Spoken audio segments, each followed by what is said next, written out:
public meeting. We're sorry for the delay. We've been in executive session since 5 o'clock and we ran a little bit over. First matter for the public is public announcements and comments. Does anyone have? Excuse me, Mr. Chair, can we start with the pledge, please? Sorry. Pledge allegiance to the flag of the United States of America and to the republic for which it stands, one nation, under God, indivisible, with liberty and justice for all. Public announcements, anybody?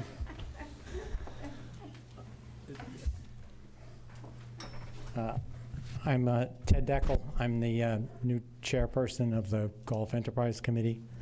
I'd like to propose that the board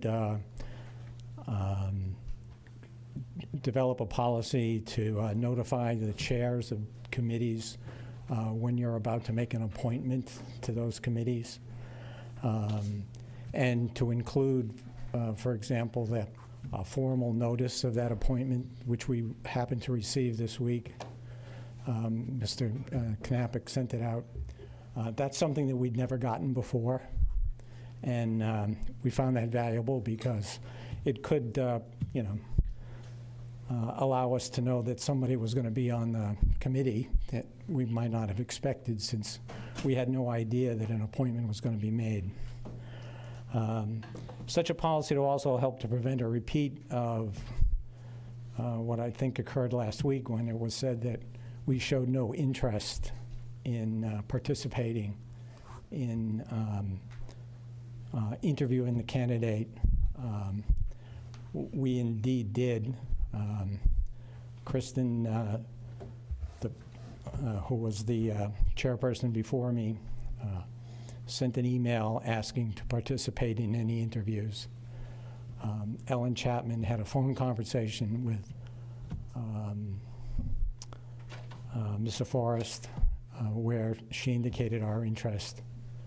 And I sent an email right after I took over the chairpersonship and asked to be included in any interviews of any candidates. Our interest in interviewing the candidates were sincere, and some of the comments that were made last week indicated that we might not have we might have been of a different mind than the people who did interview him. We still would have been interested in participating in that interview process, so we could have evaluated the candidate more fully. That's all I have. Thank you. Vita. Well, there seems to be a breakdown in communication here between this board and apparently a number of the entities in town.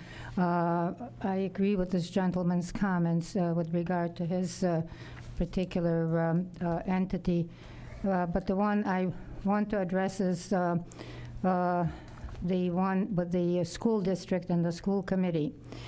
As an example of that, back in February, when the superintendent was about to put in for another statement of interest on behalf of the Emmy Small School, before the school committee voted, the chair, who of course you all know is from Dennis, turned to the superintendent and asked her, "Have you ever discussed this with the Yarmouth Board of Selectmen?" And of course she had to mumble no. So I think we need to do something about this kind of a situation, because that particular school is strictly ours, and this woman is continuing to just plow along at her own speed and what have you. I mean, you have to try and get a handle on this. I'm sorry, but I think that's most necessary. Thank you. Anyone else? Okay. We'll go to our first public hearing, which is a special entertainment license for our High Watch Recovery Center.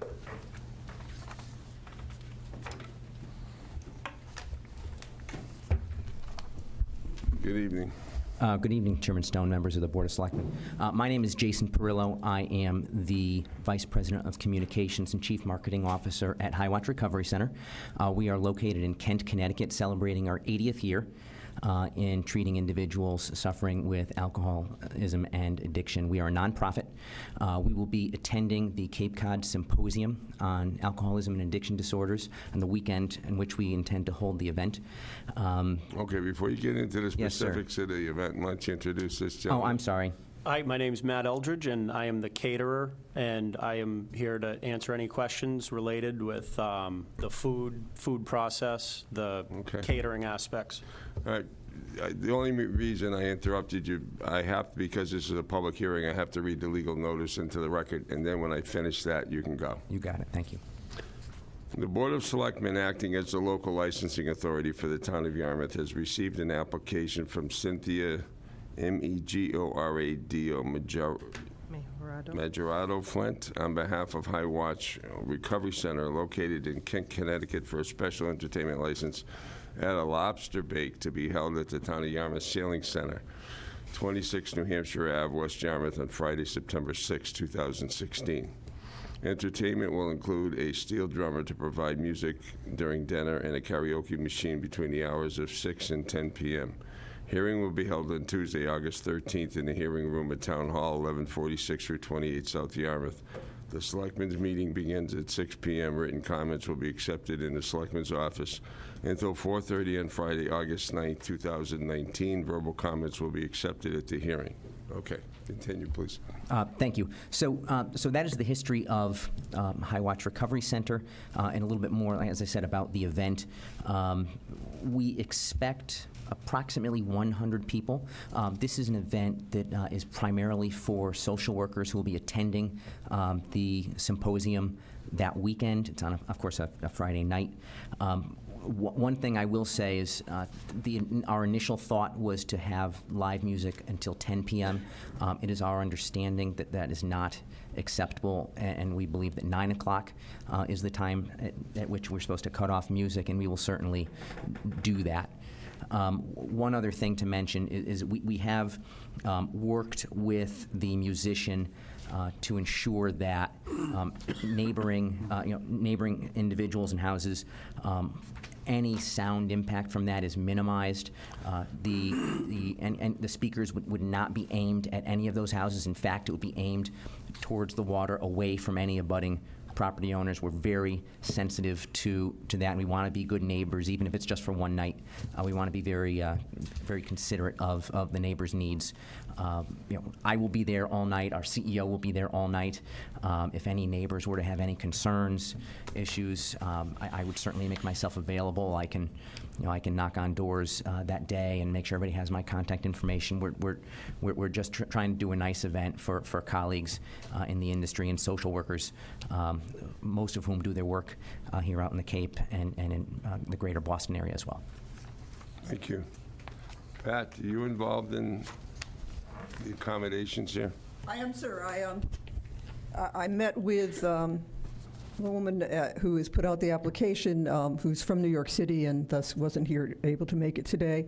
We were on the site. I met also with Matt from the caterer. We decided on specific locations for tents. We decided on a specific location for the entertainment. I wasn't aware of the karaoke. I thought it was a steel band all night, so that's new to me. No karaoke, Okay. just the steel drum. Oh, thank you. So there's no amplification. It would be just a single steel drum. Karaoke is kind of like what? We've asked that they put it out towards Hyannis Harbor and not have it facing the beach area where residents are in the new high-rises there, what used to be the Red Rose Inn. Also, for you to know that the large rental facility that is next door to the sailing center is actually being rented by this group, and they'll be using that. Their own group will be in it. So if there's any noise, it will be impacted for those people only in their part of their group as a rental for that evening. So we thought that was fine. There's no alcohol allowed, and there won't be any. And we also spoke with the person asking for this license, sorry, and we talked about having shuttle buses from 2 or 3 different locations that they're renting to bring people in, so there would not be an impact of cars in the neighborhood. We'll be doing trolley shuttles, I believe, from a local transportation vendor.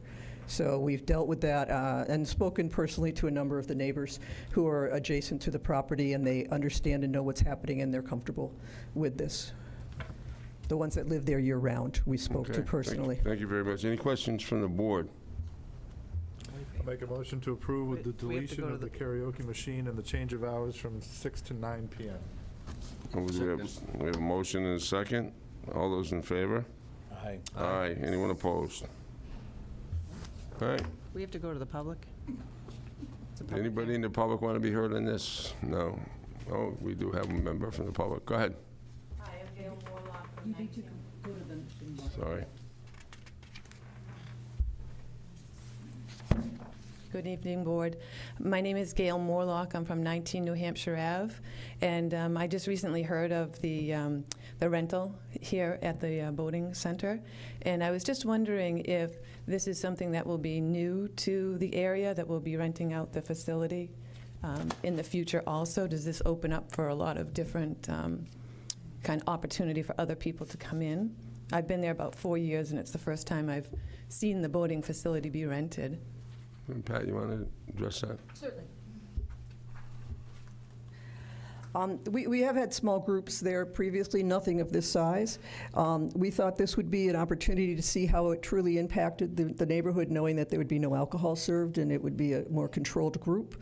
So knowing the condensed area and the concern of the neighbors, we thought we would try this one again, a 6 to 9, no, and having shuttle buses coming in. And if we find that it is impactful in a negative way to the community, then we would restrict any future rentals to much smaller groups. Previously, it had been no more than 25 people. And again, no alcohol. Now, this group's not requesting alcohol, but aside from that, alcohol is not allowed in that facility anyway, correct? That's correct, sir. So any future rentals that they would have would not involve alcohol. That's true. And I guess what Pat's saying is this is a wait and see how this goes in terms of what happens going forward. Vita? My usual question, this steel drum will be amplified? No. Why do you intend to go, Vita? I'm not hard of hearing yet. Okay, so I don't see anything that affects the vote one way or the other, so we'll just leave it at that. Your vote was just to change the application. It wasn't for an approval of the application. The motion was to approve, except to change the hours till 9 o'clock and to delete the part about So there's no karaoke. restriction on the parking? So, Okay. do we need anything further? If you already voted on it. No, I think we're fine. I thought he Okay. was just changing the hours. I didn't think he would. I move to approve with the Yeah, two no, amendments. he changed the hours and deleted karaoke. I think we should also consider, and I know the motion's already made, about the parking, to mandate that that the trolley service be used, because I think if we don't, and they have 100 cars down there, there's nothing that we can do to Well, I think enforce the it. understanding is they're going to be working with Pat, right? Yes, sir. And as long as they do that, I'm sure we'll be fine. You guys are going to work cooperatively with Pat Armstrong, right? Absolutely. Okay, we're done. Thank you. Thank you all. Thank you. Okay.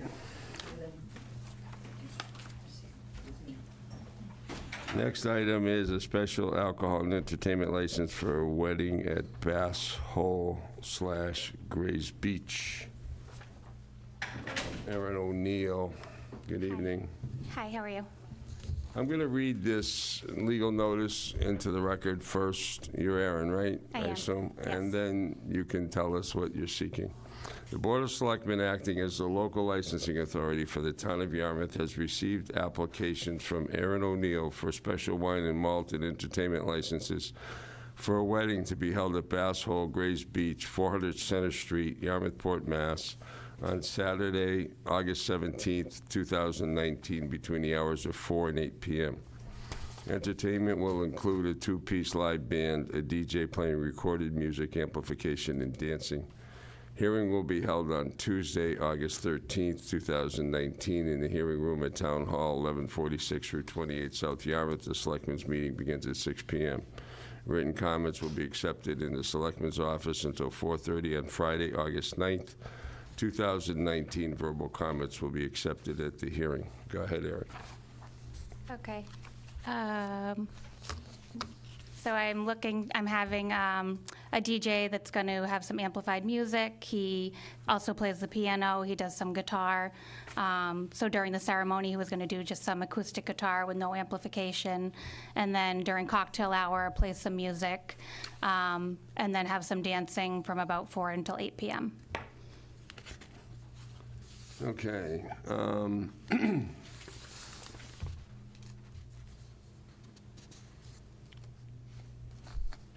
Before we go any further, my understanding is that alcohol is not allowed at this facility. Okay. We have granted special one-day licenses for Bray Farm, for other contained facilities, but not on open beach areas. Okay. So I know that's a problem, but I'm going to call upon Pat Armstrong to address that. Sure.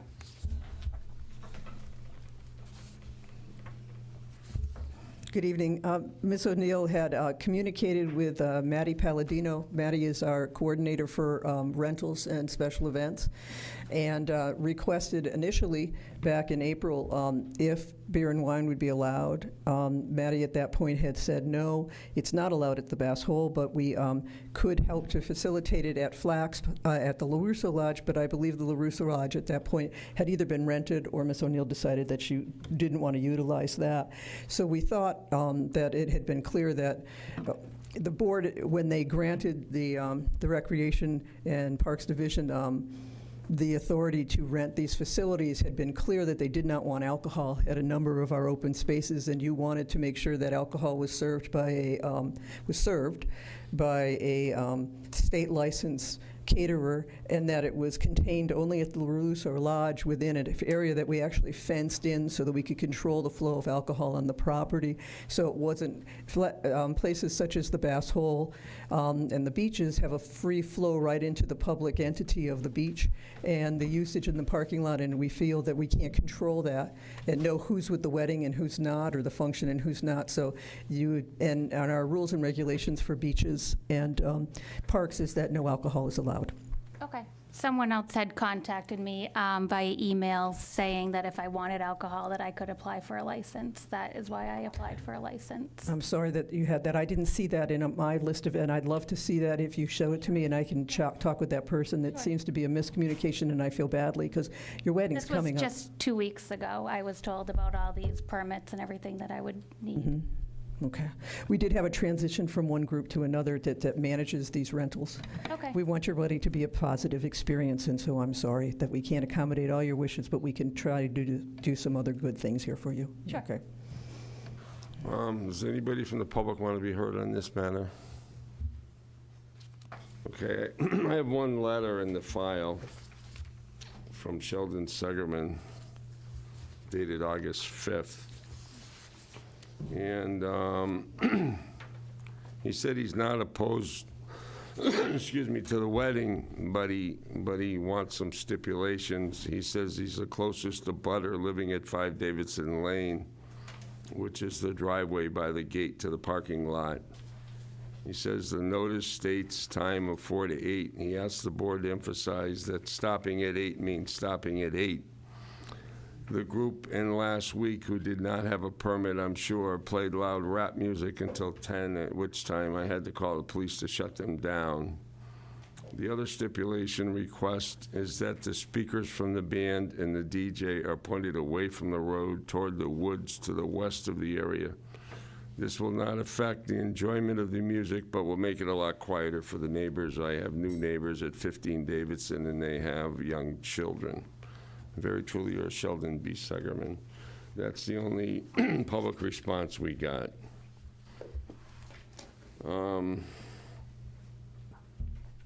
So unfortunately, we're down to just a consideration of the entertainment license, and I feel bad about that. We've never run into this situation before, but I can tell you that we don't allow beach areas to have alcohol. There's a prohibition across the board for that.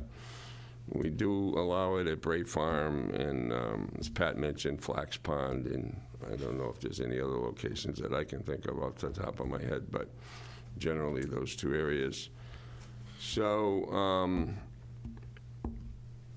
anyway, I'll go to the board. Does anybody on the board have any questions My only question or comments? is if Ms. O'Neill would be willing to take the request of the neighbor there in terms of placement of the speakers Towards the woods. being away, going away from the Yeah, sound. that's going fine. Okay. Anyone else? I'll make a motion to approve the application for entertainment as requested. Second. Okay.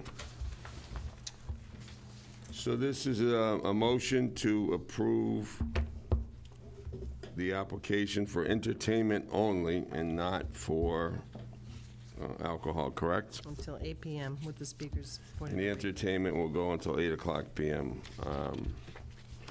We have motion and second. Any further discussion? Yeah, I do. In Mr. Segerman's letter, he says the speakers from the band and the DJ are pointed away from the road toward the woods to the west of the area. And I'm confused at this I point. think he means east, I think he means east. Yes. Okay. because west is his direction. That's right. Yeah, yeah. So, East. yeah, it would be pointed east. That's Okay. right, where the sun rises. Okay, Towards the marsh. all right. Okay, like towards the water. Like Jeff doesn't. Well, the beach is actually north, so you want to go east, so kind of towards the pavilion where you're proposing your dance floor. Okay, You point them towards the pavilion, and there's no homes there that will, okay, that noise will carry to. okay, like towards the playground. Yeah. Perfect. Okay. All right, all those in favor, say aye. Aye. Anyone opposed? Okay, so the application for the entertainment license is unanimously approved. Thank you. Thank you. May you live happily ever after. Thank you. Phew. Thank you. Congratulations. So that should be east. Okay.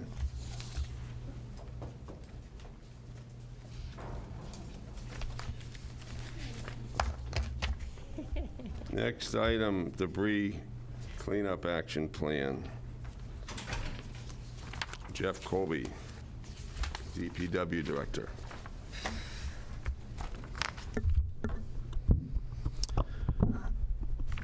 Yes, good evening. Jeff Colby, Public Works Director, here to give you an update on the cleanup. I'm happy to say that we can see a light at the end of the tunnel at this point, which is good, but the cleanup effort is continuing.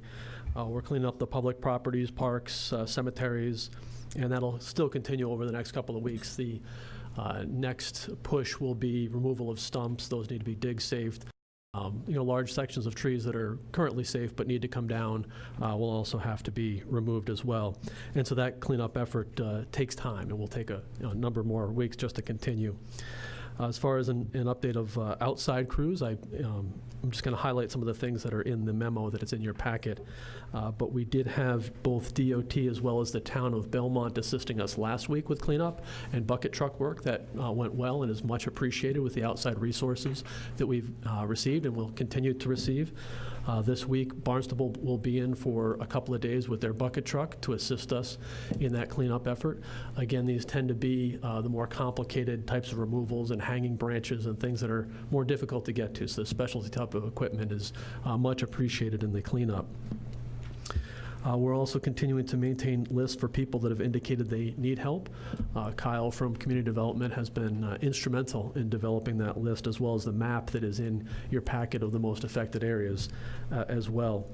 and we're continuing to evaluate the needs within those locations of the most severely damaged for the residents that are out there. And again, that effort was putting that map together.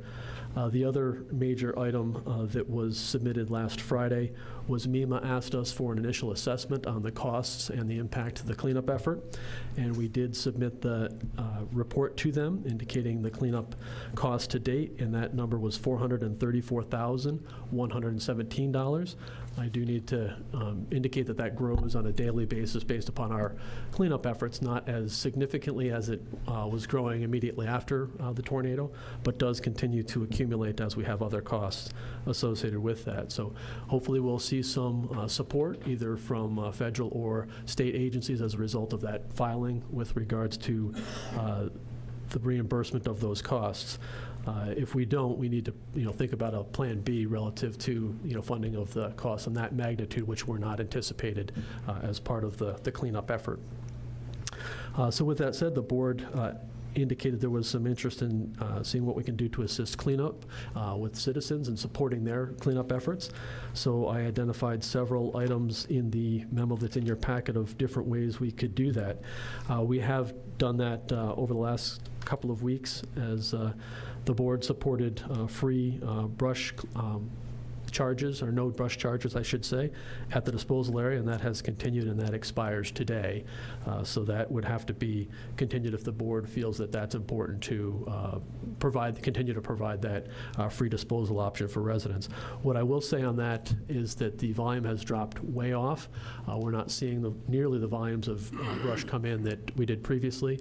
In fact, I would say it's much closer to what we would normally expect this time of year in the absence of any kind of major event.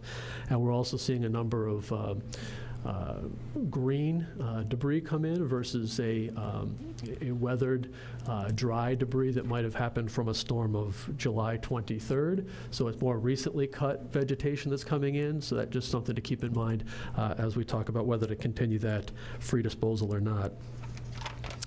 Also, we're assessing whether a post-Labor Day effort for doing some pickup along the roadways would be appropriate. Again, this would be in the most affected tornado areas, and I would suggest that the most vulnerable or needy residents that need that assistance would be appropriate in that regard as well.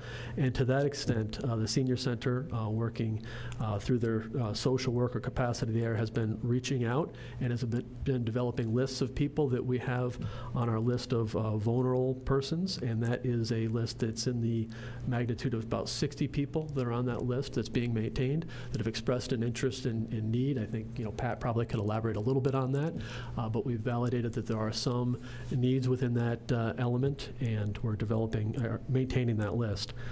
There's other things we could do as well, reaching out to local or regional contractors to develop a list with regards to vendors. I know there was a comment that was brought up last time that I met with you about how we could assist people in determining if their service was a fair service, or the cost that they were experiencing was fair. So we certainly could develop a list relative to vendors that are both bonded, insured, and in some cases certified, such as an arborist, that type of thing. That is something we certainly could do. We're looking into making that available. As well as there's an opportunity through donation fund, if the board so desired to set that up, if people wanted to contribute to the expenses of cleanup efforts, that certainly is something that could be looked at. But the most important one, the one I want to emphasize, is the last one on that list in your memo, and that is continuing to work with local and regional organizations that are willing to help in the community. And that has been Team Rubicon. They've come down and done some assistance with cleanup on private property. I understand that the Southern Baptists are coming down as early as Thursday and will be here through the end of the month with more appropriate equipment, such as bucket trucks and chainsaws and things of that nature, working closely with them to identify, again, those people that are in need of some assistance. Again, that vulnerable population is an important element of that.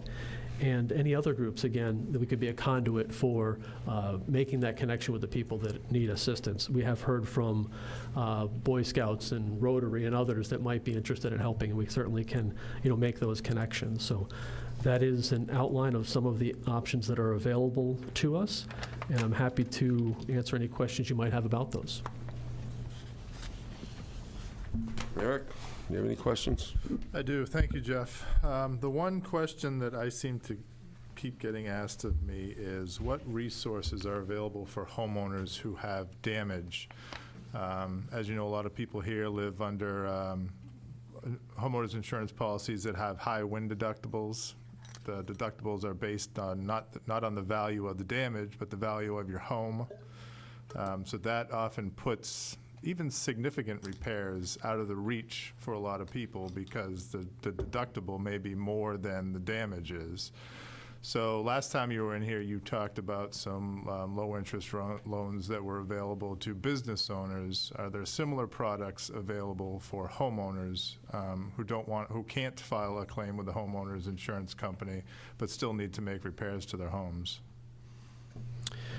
Yeah, I'm not aware of anything that's available. We certainly can look into that. That's something that, in putting together this list, we brainstormed as far as the town staff goes and different opportunities that might be available to us. We can certainly look into that one, but I'm not aware of anything initially. I said I would ask. Yep. Thank you. That's all I have. Tracy? No, I appreciate all your work on this. I was wondering about how the traffic has, if it's kept pace with what we were doing before, in terms of having to extend it. I know there were people that were concerned about being able to meet the deadlines when they can only do it on the weekends. Was there a high volume on the weekend times for still tornado-related brush?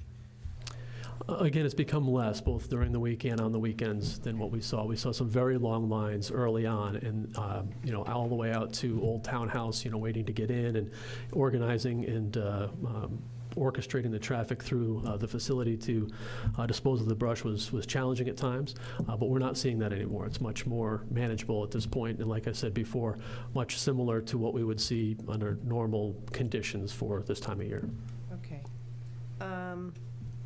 So I'm not sure we need to extend that at this point, or how you'd be able to determine.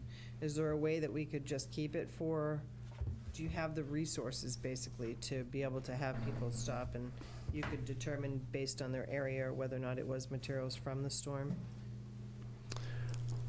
That could be challenging. Yeah. We certainly would be willing to, if the board decides not to extend it across the board, we certainly could look to do that based upon people identifying that it's from storm debris. But that is going to be much more difficult. At this point, we're not stopping every vehicle necessarily, although for brush disposal, they are going over the scale. So we could ask them at the time of disposal, and certainly if they're getting ready to pay a fee, we'd ask them where it's from. So it's something we could do. Yeah, I think I personally would be comfortable with that if it was definitely, we knew it was storm related, but I don't think people should be taking advantage of that either. As far as the list of 60, with the Rubicon and community organizations, do we feel like we can even, are we able to assist that, or are we still? I think Pat has a better sense of that question you're asking. Okay. When the tornado hit, and may I say it was the best birthday present I never received before, we reached out through our senior services to the top 100 in our community that we feel are the most vulnerable, and then a day later did a reverse 911 to all of our members connected through the senior center. And Linda Colby, who's here tonight, is the licensed social worker there, and along with her cohort, Hilda Davenport, started receiving calls and requests. There were 94 on the original list. Team Rubicon was able to address about 20. The Rotary Club came in for a day or so and addressed another 4 or 5 and pulling brush out to the roadway. Some people didn't want to wait for a reaction, so they handled themselves and hired in people or had neighbors help them, so we're to about 60 now. This Southern Baptist relief group comes to disaster areas all over the country, and they met with us last Friday. They'll have boots boots on the ground here this Thursday, where they'll be assessing exactly what work at these 60 addresses that we have and what they can handle and what they feel they don't need to. And again, between now and then, others will have neighbors or family or whatever come down. So that list keeps coming down. They said to us at our meeting that everyone is chainsaw certified, and they have a number of chainsaws. They're working between Dennis and Yarmouth and Chatham. They'll be staying at a local church in Dennis with their group. They're not sure how many are coming yet, but they anticipate staying here through the end of the month and getting as much of the work done. As Jeff mentioned in his list, we're hoping to maybe use the snow street maps to coordinate pickup, so we can tell people to get their brush to the roadside if that's what you want to do or thinks it's a good idea. And then, so these groups of vulnerable people will be a part of that as well, and we'll be bringing things to the roadside. I'm hoping it will address all the needs, but most of it is just tree work. A lot of it is tree work, so not house repairs or anything.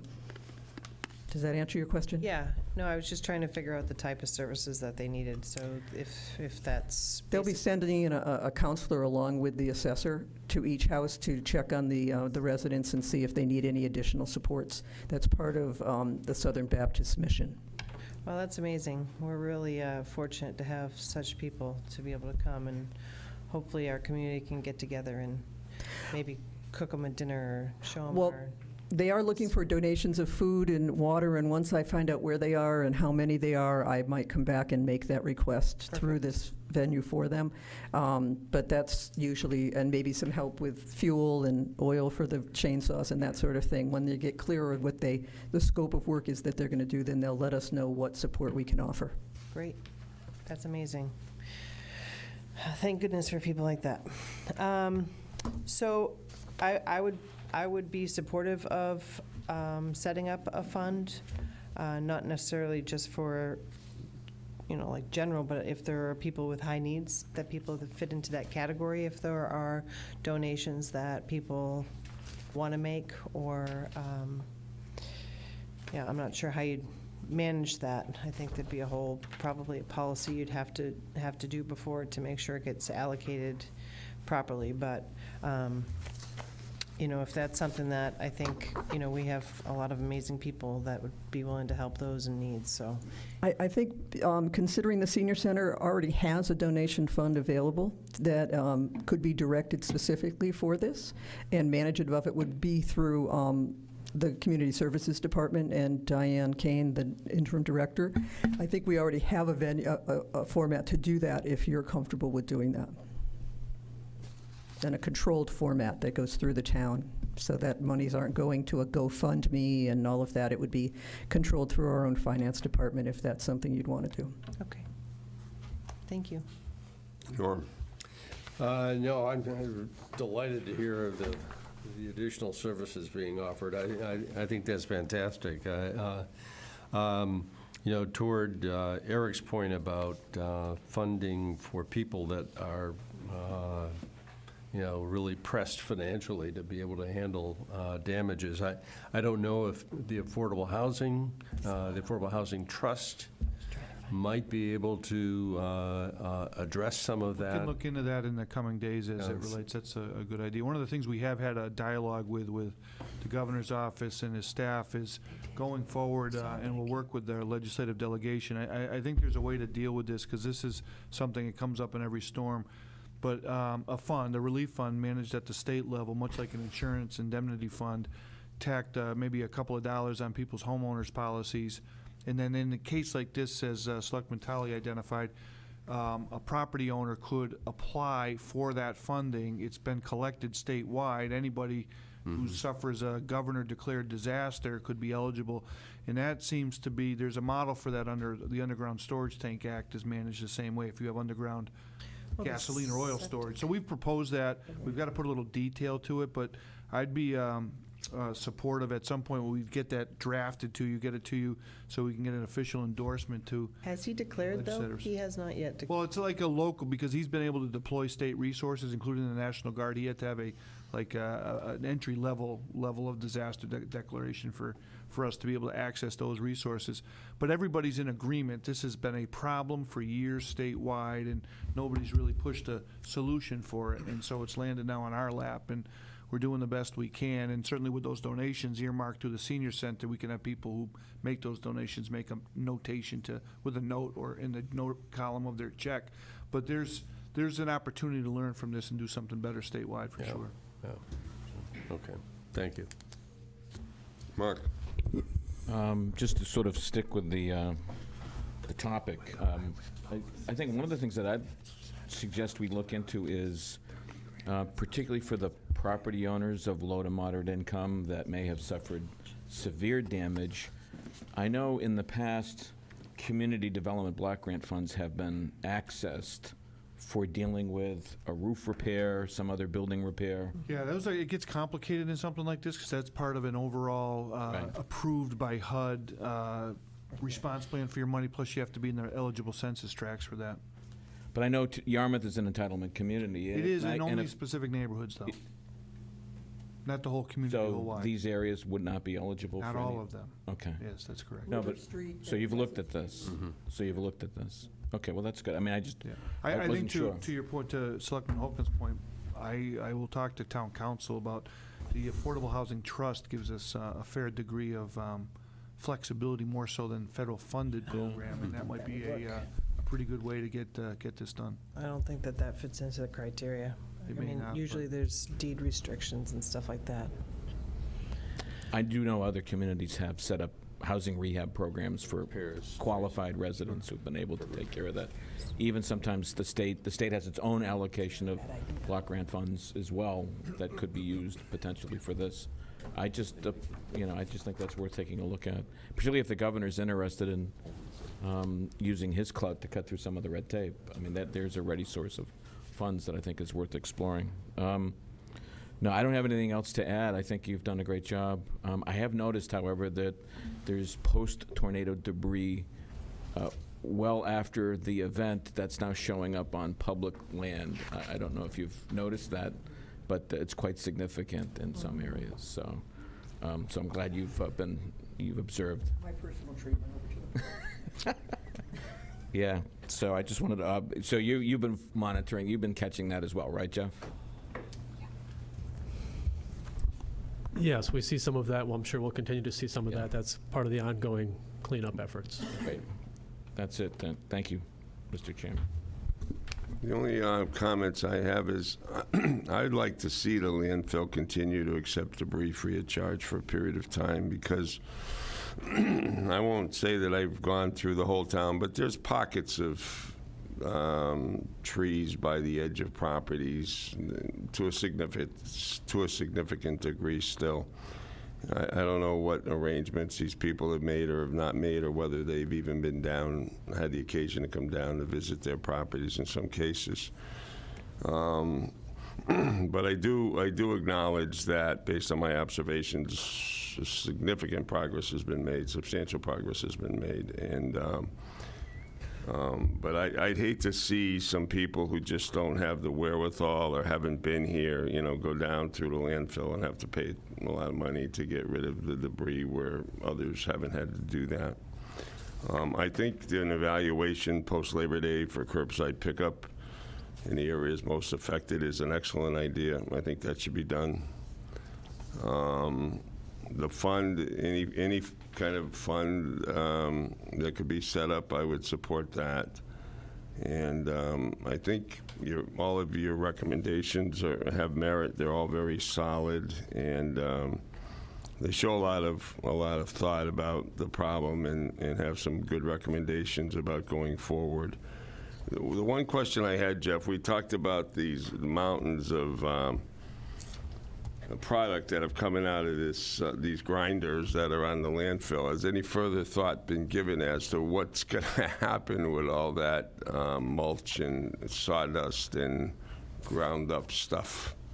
The initial wave of ground-up material is gone. We were able to dispose of that and have that trucked away, but there is a ever-growing pile of new material that will need to be ground up at some point. At this point, we're hoping to have enough room for a post-Labor Day tub grinding effort. Maybe it's just a day-long effort, but the first 10 days or so of grindings have been removed from the site. We were able to dispose of those through the contractor in a bidding process that also did the grinding. They were on the Cape, they had done the grinding and removal of the chip material for Dennis, and then they were looking to continue that effort, knowing that they had spent 10 days or so over in Yarmouth grinding, and we were able to get them to remove that. So we don't have a problem currently with the volume of grindings, but that will become a challenge again once we do the new grinding effort here, probably again post-Labor Day at some point. So right now, the stuff's just being dumped there. It's not being ground at all by any kind of in-house machinery or anything like that. That's correct. Currently, we don't have that tub grinding type of capacity, right? Okay, thank you. Mr. Chairman, if I may, do you have a date certain in mind for the transfer station to be open? Personally, I would say probably through Labor Day, only because that's when a roadside assessment would be done, and I would assume that what remains at that point might be taken directly out by either contractors or DPW vehicles. Could we get a vote of the board to support that officially? I just wonder how difficult it is, I mean, to make the determination that if it's storm-related or not. I think, we're at a point now with the cleanup that the type of aggravation that's going to cause to have somebody demonstrate where they live, I think goodwill at this point means an awful lot to a lot of folks, and there's maybe some collateral damage. I would hope that wouldn't happen, but I think it's probably more prudent to just take Chairman Stone up on that offer and go right to Labor Day. Not only that, I think if we don't, you're going to find more of that brush being dumped in other places. That's what, even when it's free, they still don't dump it where they're supposed to. It's like, you moved it from here to there. You couldn't just put it, it's free. At this point, it's a small dollar value on that, all that, if it does come in, so. So if you're looking for a motion to extend the policy to Labor Day, then I'll make that motion. Thank you. Okay. Second. Any further discussion? All those in favor? Aye. Anyone opposed? Jeff, thank you for your report, and thank you for all the effort you're making to address this situation. It's appreciated. Great, thank you. Thank you to the board for that. That gives us clear direction. Next item is substance abuse action plan presentation. Vote on his workers' comp plan. Leave it. You're going to go on comp before you leave? A little banged up, but not really the worst of the way. Had nothing to do with the fall. We just sent him there a little banged up. Press the power button. I did. Yeah, you're in this.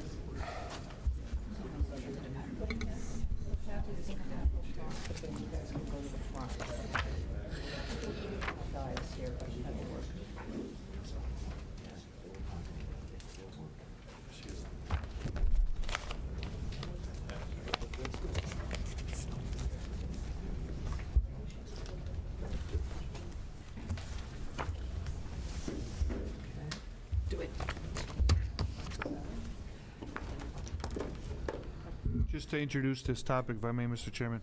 Thank you, sir. Yeah.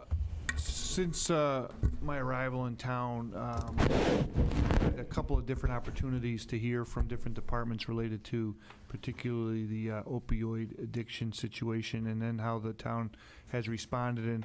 And many times it's what you hear about or read about in the paper is from the first responders front. The police do a great job, the fire department. There's now Narcan available to a lot of folks.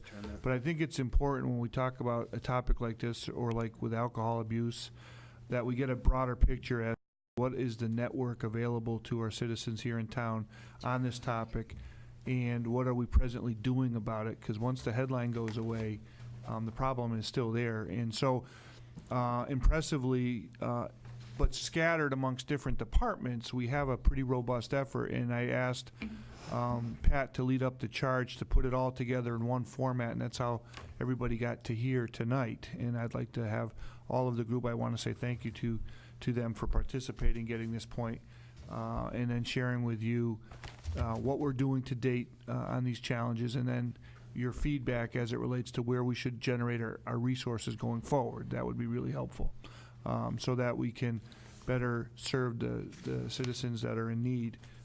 Without understanding what we're doing, it's hard to identify where we should be going. So, Pat, I'll turn that over with you. Thank you, Dan. I have to qualify my position here. Dan asked me to do this, and I have to be clear that it's the people behind me who have done the majority of the work on this issue. But under community services, it made sense to try to help coordinate this for you. The opioid crisis, as we all know, has impacted all of us one way or another, through friends, through family, in our community, in our neighborhoods. And you, as a group, were very aware and quick to react and put some issues together, put some funding together, put some requests together, which has really created the impression, and rightly so, that Yarmouth is ahead of the curve from many communities within the state. And the state has recognized that, and you'll hear about that a little further into the presentation. But human service grants have been utilized for years. Free cash money has been put together. Other grants have come together, and many departments, be they in public safety, senior services, the school district, and many others have reached out and have been active in this. So tonight, my role will be to kind of facilitate this presentation and then any questions and answers. So the first, I'd like to bring up Bruce Murphy, our Director of Health. Bruce was the first on the scene years ago when this started. He was working with a number of different human service agencies, and from grants received from this group in budgets, Bruce was able to expand those services. So Bruce, if you and your board would like to come up, that would be our first presenter. We're trying to keep this all brief for you too, as best as possible. Thanks, Bruce. Good evening. Bruce Murphy, Director of Health. Also here is several of the Board of Health members in the audience. Chairman Hillard Bosky, Deborah Brunage, and Charles Holloway are here. The Board of Health has had on the agenda in discussions probably over the last several years, just in general about the opiate addictions and substance abuse within town, and have dealt with that in various ways. One is with our human services that go through, that receive funding, and that might be going out in the community and assisting that way, and whether that's the Gosnold Independence House or Duffy, getting grants out that way. But the bigger involvement from the Board of Health was from a grant that the Selectmen offered the Board of Health a couple years ago in 16 of $40,000, and using that partnership with Duffy Healthcare, that's right on the Yarmouth-Barnstable line, for a support navigator to assist people directly in town that needed the services. So with that, we had some brochures made up that's what passed out through town at the libraries and working with the churches and so forth to get that out. And I'm going to come back and talk, kind of wrap up with that at the end and have somebody speak on the Navigator itself. Other programs that the Board of Health looked at for using that grant was working with the high school on education materials for their education staff up there. We provided some training and education materials to them. We worked with the Cultural Center on sober socials, where people could go out on at least once a month with no alcohol involved, and worked with that for about a year. That's now going to another location. So the Duffy Navigator is probably where the big money of the $40,000 is going. We're in the second year of that. It's a $15,000 a year grant partnership that we have with them. It was recognized by the Commissioner of Department of Public Health as a very advanced thought process that the town took in partnershiping with a company that could assist their town, and it's probably the only town in the state that's doing it that way, and it's well recognized on that. Also, working with Gosnold, we have for several years have had Gosnold counselors in the schools. We've had a Gosnold counselor up at the high school, and I was able to coordinate that through almost like a three-way process, and funding is working with the school to pay for some of it, the Dennis Health Department or Human Services to pay for some, and then we put some money towards it also, and that's probably been, I want to say, at least 4 years or so that we've been partnership with the high school. That worked so well that the middle school asked for a counselor, and we have a counselor at the middle school. And then 2 years ago, we had the request from the elementary school to have a Gosnold counselor at both elementary schools. So we were able to get some of the time spent at the high school kind of dividing. Haven't grown the program a lot, but have reshuffled some of the hours so we could get counselors down there through Gosnold, and that's worked very well. And I'd say Gosnold is probably in all the schools on the Cape now. 5 years ago, there was only a couple of towns that even were looking at having a Gosnold counselor in the school. Now pretty much all the towns have it, and now you're seeing it get down into the lower grades for the education purposes. So that's been very well received with the schools and the working relationship there. The other substance abuse program the board has acted with over the years is tobacco prevention. You know, it's hard to believe that it was April 2000 that the board prohibited smoking in public places.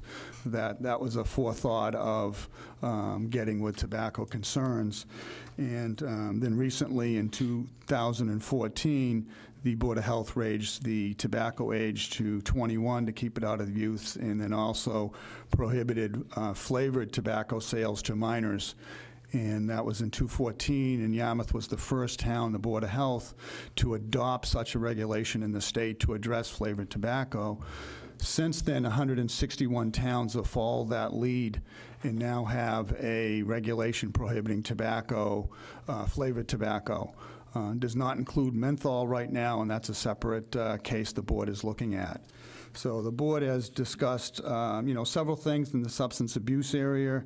In the tobacco one, the new probably fad was juuling, and that's a big issue at all the schools and the high school, and the Board of Health in partnership with the high school put a program in May on at the high school on juuling, which we had some speakers, which was very good. It wasn't received very well. I mean, the students didn't come. We had a couple students and a couple parents, but I think what was important is we had a poster contest for some of the middle school and high school kids, and we had 60 posters submitted, mainly from the middle school, so that was at least 60 kids thinking about don't juul, stay off of tobacco.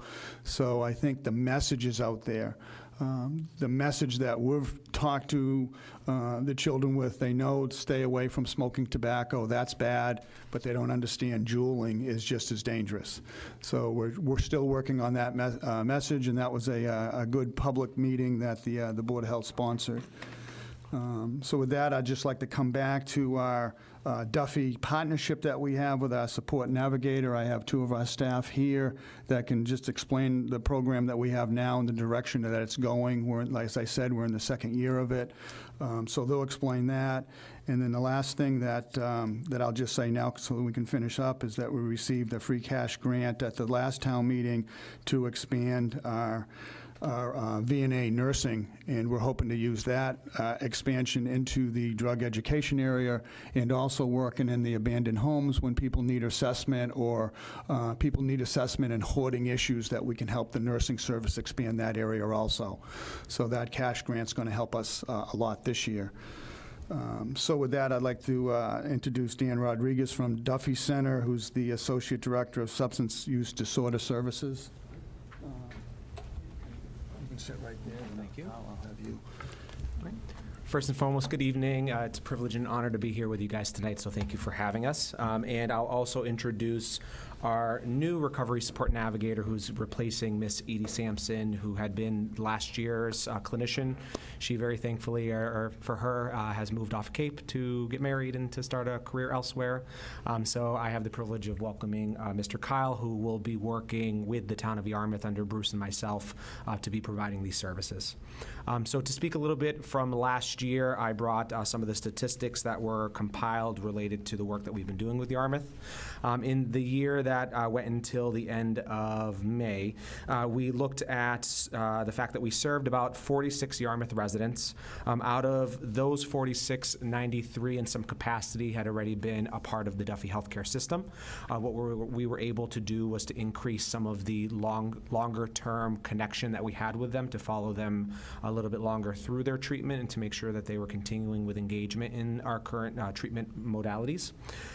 We also worked strongly with trying to increase some outreach, and as part of that, we did have some folks who contacted us from the community. Those included opportunities through Learn to Cope, the DY High School, as well as some folks, I think 1 or 2 individuals who actually called on their own to looking for services through a recovery support navigator.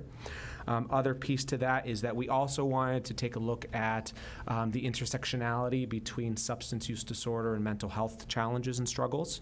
And what we saw was that approximately 80% of the folks that we served were struggling with a mental health diagnosis as well. And I would safely say that that number is probably higher because some of the folks that were not already enrolled into our Duffy program and we weren't able to do a thorough chart review, we couldn't compile that data. So it's probably a little bit higher than that. And what we did do is we were able to link about 9 out of those individuals directly to a detox facility. We were able to enroll 13 out of those 46 into our medication-assisted treatment program, so getting them onto maintenance meds for their opiate use disorder and all the wraparound services that come with that. We were also, as part of our internal shared medical services, we were able to treat 5 individuals for their hepatitis C and actually to see improvements in their health and wellness related to that. And sadly, 2 out of the 46 residents that we serve eventually passed from an opiate use disorder related overdose. So obviously there is still some work to be had with trying to figure out how to continue care and engagement with these folks. We took a look at folks that had made the decision to deny services from Duffy when we made contact. There were 11 of those individuals, and out of those 11, 2 were the folks that ended up passing. So obviously continued connection and engagement is a very important part of the work that we're doing with Yarmouth. And then the final piece before I pivot to Mr. Shanahan to be able to talk about what we're hoping to do for the future in the oncoming year is that last year Ms. Sampson was able to, again, do a lot of outreach. So we were able to, again, access into speak at presentations at DY, Learn to Cope, YSAC, the Yarmouth Police Department, the Yarmouth Fire Department. We also engaged in some community events like the DY Dolphin Run. We were teed up to also be a part of the National Night Out. Sadly, that got rained out. We were excited about that. And we also have an incredibly strong rapport and relationship with Cape Cod Hospital. So we've been working really closely with their in-house and emergency room social workers in recovery, support navigators to be able to link up and to continue the care that we're providing to your Yarmouth residents. So with that being said, I'm going to turn to Kyle to speak a little bit more to what the future holds. Thank you, Daniel. Once again, my name is Kyle Shanahan. I'm the new Recovery Support Navigator at Duffy Health Center. Going off what Daniel said, I think one of our biggest keys will be the outreach aspect of it. Getting the name out there and whether it be a newspaper, social media, wherever it is, to let people know that these services are in place for the town of Yarmouth, I believe we believe is the utmost importance. If people don't know that these services are there, they won't be able to use them. Also speaking on the Cape Cod Hospital aspect, we've already had a meeting in my 3 short weeks so far. We've had a meeting with the social workers to discuss pushing along that the town of Yarmouth has this service, and I am walking distance and I can get over to speak with these clients as fast as possible. Also, we've already met with Annie Catalano, the victim advocate for Yarmouth Police, and Lieutenant McMahon. So furthering all of this along, I think we'll be able to get more and more people in to receive these services. Mm-hmm. And the final piece I'll add to Mr. Shanahan's component is that I'm a man of candidacy, to be very transparent, is that I think that in a lot of ways when folks think of the name Duffy, they have a certain idea of what that service looks like, who it's offered to, and what the kind of population that we serve is. I think a piece of that ongoing work that we're going to be doing with the town of Yarmouth, with Mr. Murphy and the rest of the team, is to be able to recognize that this service is available to any Yarmouth resident, regardless of income or status or whatever your life may bring to you. We are there, we're available, and we are going to be more than happy to be a part of your team to navigate the world of finding your recovery. So thank you so much for allowing us to present to you tonight. Thank you. Thank you. Can I ask some questions? Sure. You wanna ask questions stay for now? one moment? Yeah. Basically, you had a Just while they're question. sitting there, I see your flyer. I see that we give them out. Are there any 24-hour services? Is there a need for 24-hour services? I see it's 8 to 4:30, but typically, often, that's not when people maybe are in the most need. So to speak a little bit to that, I think that that's where we're looking to make some shifts and changes. Right now, the phone line that you see on that flyer is a dedicated phone line that goes directly through to Kyle, and we're going to be making some alterations to the handout because right now Ms. Sampson's information is still currently on it. So that's one of our goals. When it comes to the 24-hour access piece, our Mr. Kyle has a work cell phone that he carries with him at all times. So even though it may not be listed as working hours, kind of banker's hours, I know that there is still that access to be able to get folks during the off hours and during the weekend. And then the other piece to add to that, is that hopefully being able to integrate some alternative technologies to be able to capture Yarmouth residents, is that will also open up another referral way to access on off hours as well. Okay, so I just want to make sure I understand, because I think one of the biggest problems is not having somebody there when somebody's willing to go into treatment to help Correct. them through that process of finding a spot is very overwhelming, and it takes a long time. Correct. So is that something, I see you link services, treatment, and counselors. Are you somebody where they can contact and say, okay, I need to get into treatment? You do the legwork in terms of finding what their insurance is, what kind of service they need, and making sure that they can find a spot? Right. I would basically do all the legwork when it came to that. The only thing that they would have to do would be to make the phone call because the detox facilities or the treatment facilities, whatever it may be, needs to speak with the person that is going in. So what that typically looks like and speaking to what Ms. Sampson had been doing is contacting all of these facilities, making sure that there's a bed available, being able to identify who that point person was going to be on the other end of the phone, and then providing that information through to the Yarmouth client to say, this is the person that you need to talk to at Gosnold or High Point or whatever the facility was, and then to kind of bridge that. And then to do one better is not just the linkage piece that's really important, it's the continuity of care post. So what we are striving to do with our recovery support navigators through Yarmouth is to then at least have multiple points of contact post that intervention to ensure that they made it to that program. If they didn't for some reason, to be able to reach back out to find if there's an alternative method or a different pathway to recovery that they're looking to pursue, and to have that consistent touch point and familiar face or ally to be able to, if there is a moment of change where they're looking for a service again, or had a barrier to getting in, that we can help break those barriers. Yeah, I guess I'm looking to be more specific, and I'm not sure if it's something that we can do, but Okay. honestly, after having helped somebody through that process, I don't know how they do it. You get the call back in an hour, call back in 2 hours, nothing's available. By that time, you've lost your window of opportunity with many of these people, and then getting them there. And that's another piece that is, we do help provide with transportation Okay. to these programs, so that should never be a barrier. And the sad part is, and again, being fully transparent, is that's the struggle that every recovery support navigator across Massachusetts faces. There's a lack of beds, there's a lack of resources.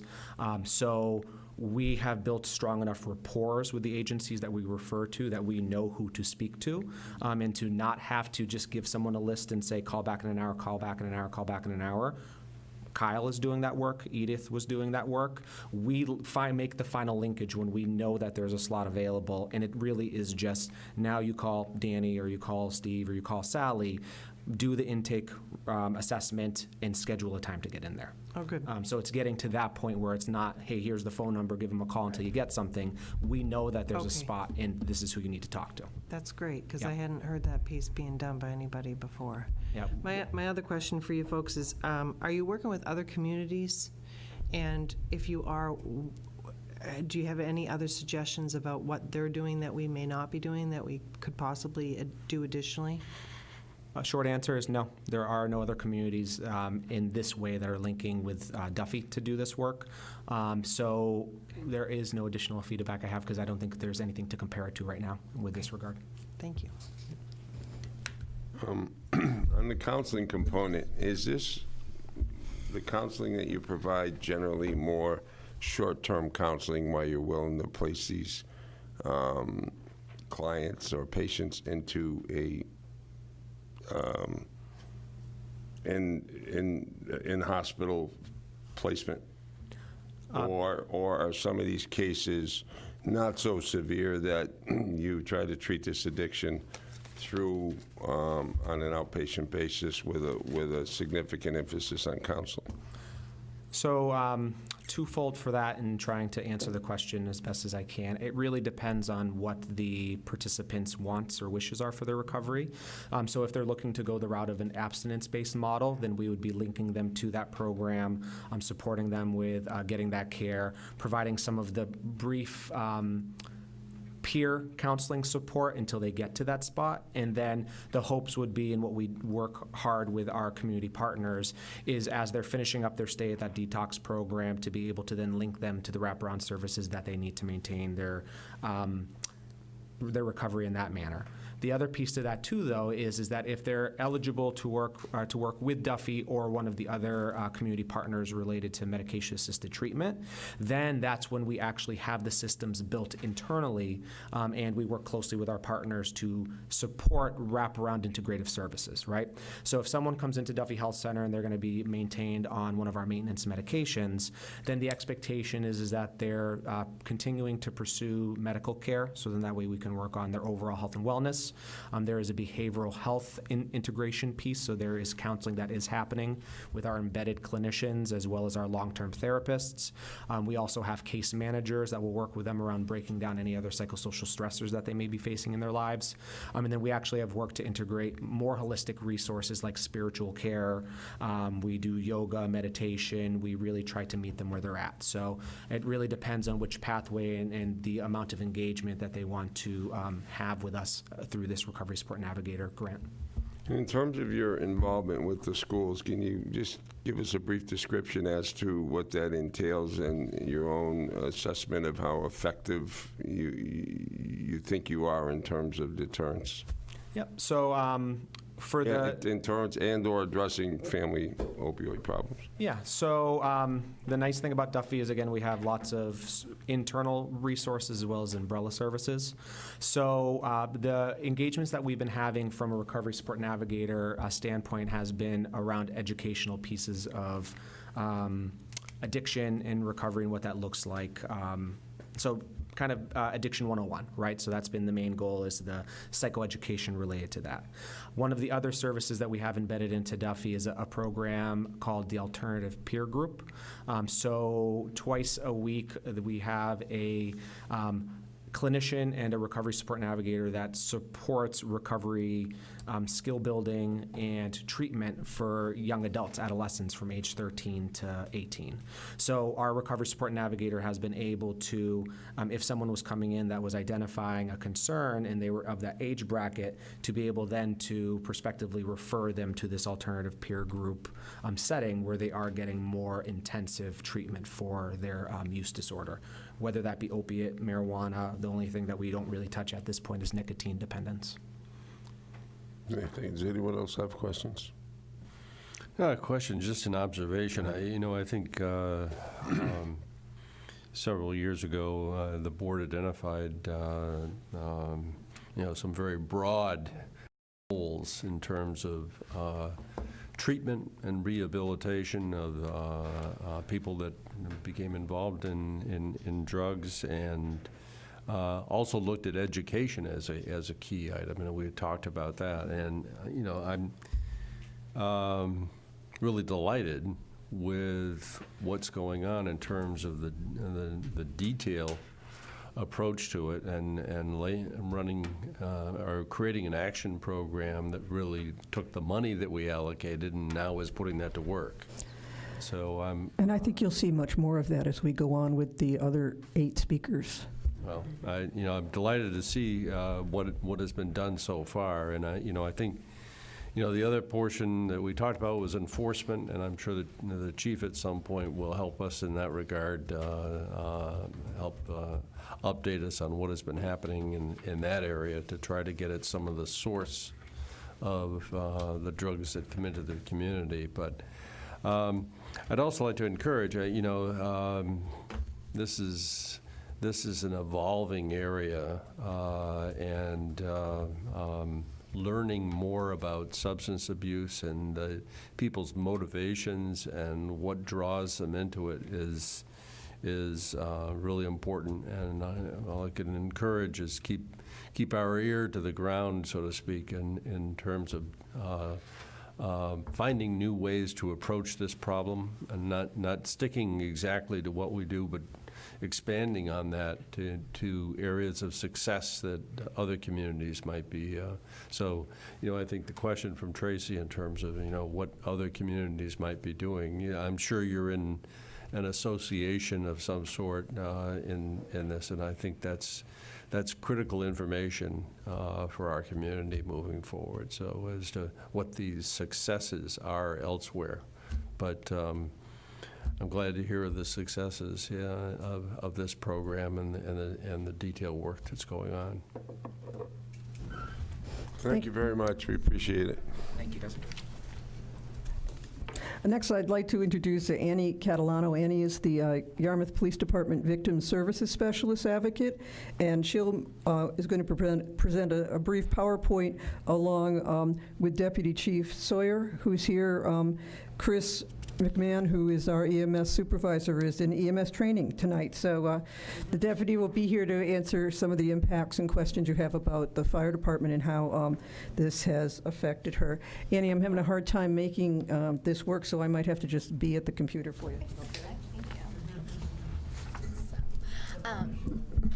It's okay. So this partnership between the fire department and the police department started about 1.5 years ago when my position began, and I had attended the first back in April of 2018 YSAC meeting, and I met Lieutenant Jim Roberts that night, and him and I sort of started talking about these projects and began working on a lot of them.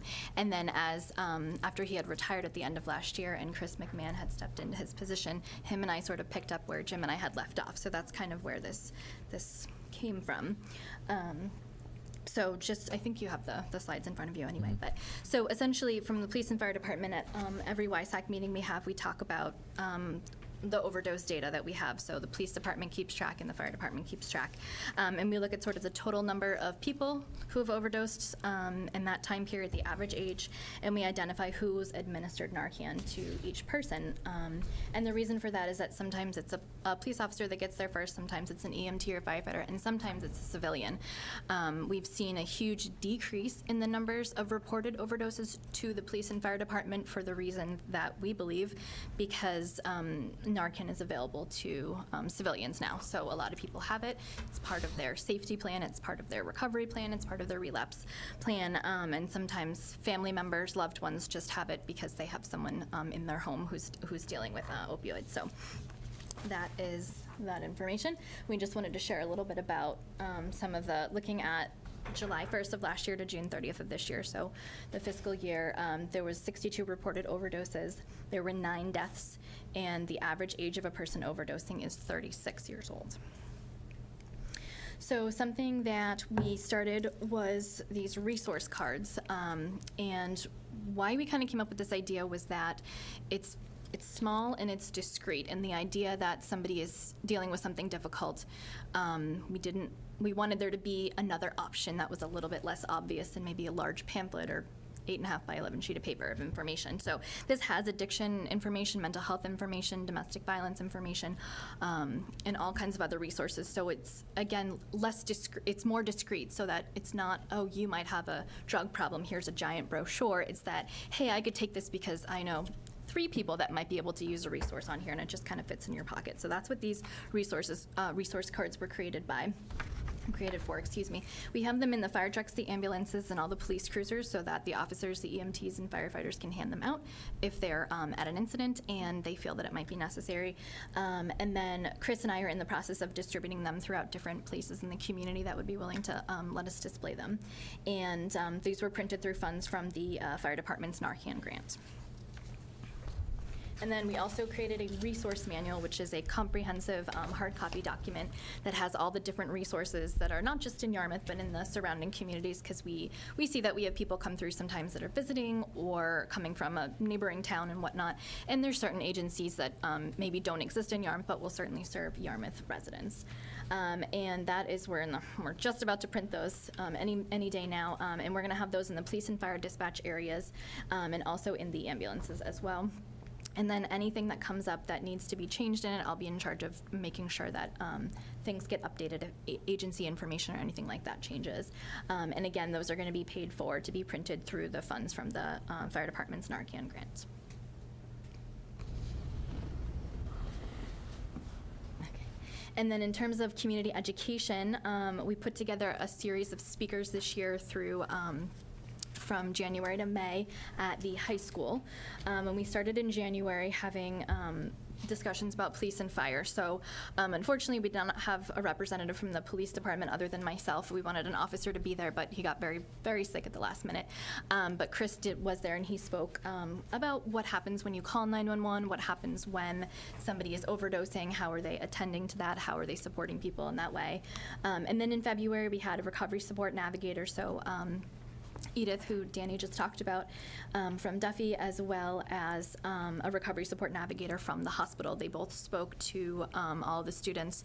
And really the idea behind creating this set of speakers was to make sure that all the students know there's a lot of resources out there. I think sometimes that's where people feel like, I don't know who to go to, I don't know how to get help, I don't know who's a safe person to talk to, so that's what we talked about a lot.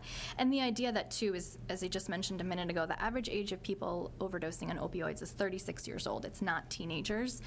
However, we do feel like there's a lot of that age group who are living in homes with people who are overdosing. Could be the age of a parent or an uncle or a cousin or something like that. And so just making sure that they have all those resources, or that they know who to go to and how to get them.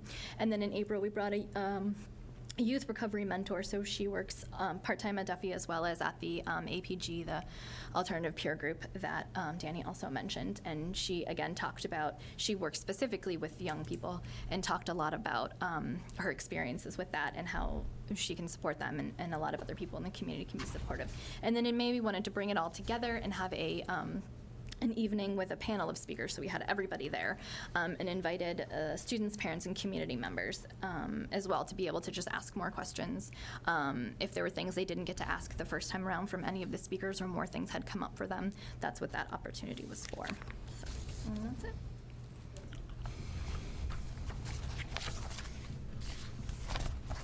Deputy, I'd like to give you a chance for a minute or two to speak about the services in the ambulances and some of the impacts in your work with the grant, the Narcan grant that you'd like to share. Right, well, we've applied and received the Narcan grant now for a number of years. It's a tough grant to manage, but Lieutenant Roberts, who recently retired, or is in the process of retiring, tackled that. And now Lieutenant McMahon, acting Lieutenant McMahon, he's in that position now, is doing a great job getting caught up, and he'll continue to push for that Narcan grant. The reporting part of it is a tough thing. But what I find now from the different lieutenants and the time frame is that when we first got it, we bought Narcan with it, and it paid for some hours of managing the grant. Now, Lieutenant McMahon, they're coming up with other ways to use this fund. They're getting approval from the state to do that, printing these cards. Any kind of idea that they come up with, they run it by the grant people and they approve it. So it's a great resource for us. I wasn't really planning on speaking tonight. Lieutenant McMahon is the driving force on the fire department side of this, and I'm just here to provide support. Thank you. Thank you very much. Would you like to do questions now before we have the next speaker? How would you like to handle that, Mr. Chairman? Does anyone from the board have questions or comments? Tracy? I do have questions. I have two questions. One, the numbers that you gave us for the overdose data, how does that compare to previous years and basically national trends? Sure. So, as I mentioned, the numbers have decreased significantly over the last 3 or 4 years, looking at all that data. Speak into the mic. I would say it's about a third where it was about 3 or 4 years ago. And is that common nationally? I believe so. I can't speak to that. I didn't necessarily look into that, but I believe so. And again, I think it just goes back to the my understanding that Narcan is available to everybody now, where it wasn't 4 years ago. And so that's why I think so. For example, somebody overdoses in their home, somebody else, friend, family member has Narcan, and they're going to Narcan that person, and they start breathing again, they're probably not going to call the police or fire department. So that's why it's not getting reported as much. So I don't necessarily believe that it's a decrease in opioid use. I think it's a decrease in calls to us because of the availability of Narcan. Well, that's unfortunate. I'd like to see a decrease in use. The other thing that wasn't mentioned here, and I know when they talked about bringing you in, and you may still be doing it, but was kind of the wraparound home services, the visits to the people that had overdosed previously. Is that something that you're still doing? So the police department does do that, yes. Every week, one of our officers goes out with the recovery manager from Gosnold to visit the homes of people who have overdosed. Yes, that's just not my responsibility, but yeah. Okay. Mm-hmm. That's all. Thank you. Anyone else? Thank you very much. Thank you. Next, I'd like to bring up Chief Frederickson. Chief wasn't initially available, and he's here tonight. And just to talk for a minute about the impacts of the crisis on public safety services and support a little of what Andy's been telling you this evening. Good evening. This is nothing new. We've been dealing with this problem for quite a while, and even before that, there were other issues. We've seemed to have settled into a pattern of use that is not really going up, and it's not really going down. Very difficult to understand what real numbers are with the introduction of Narcan.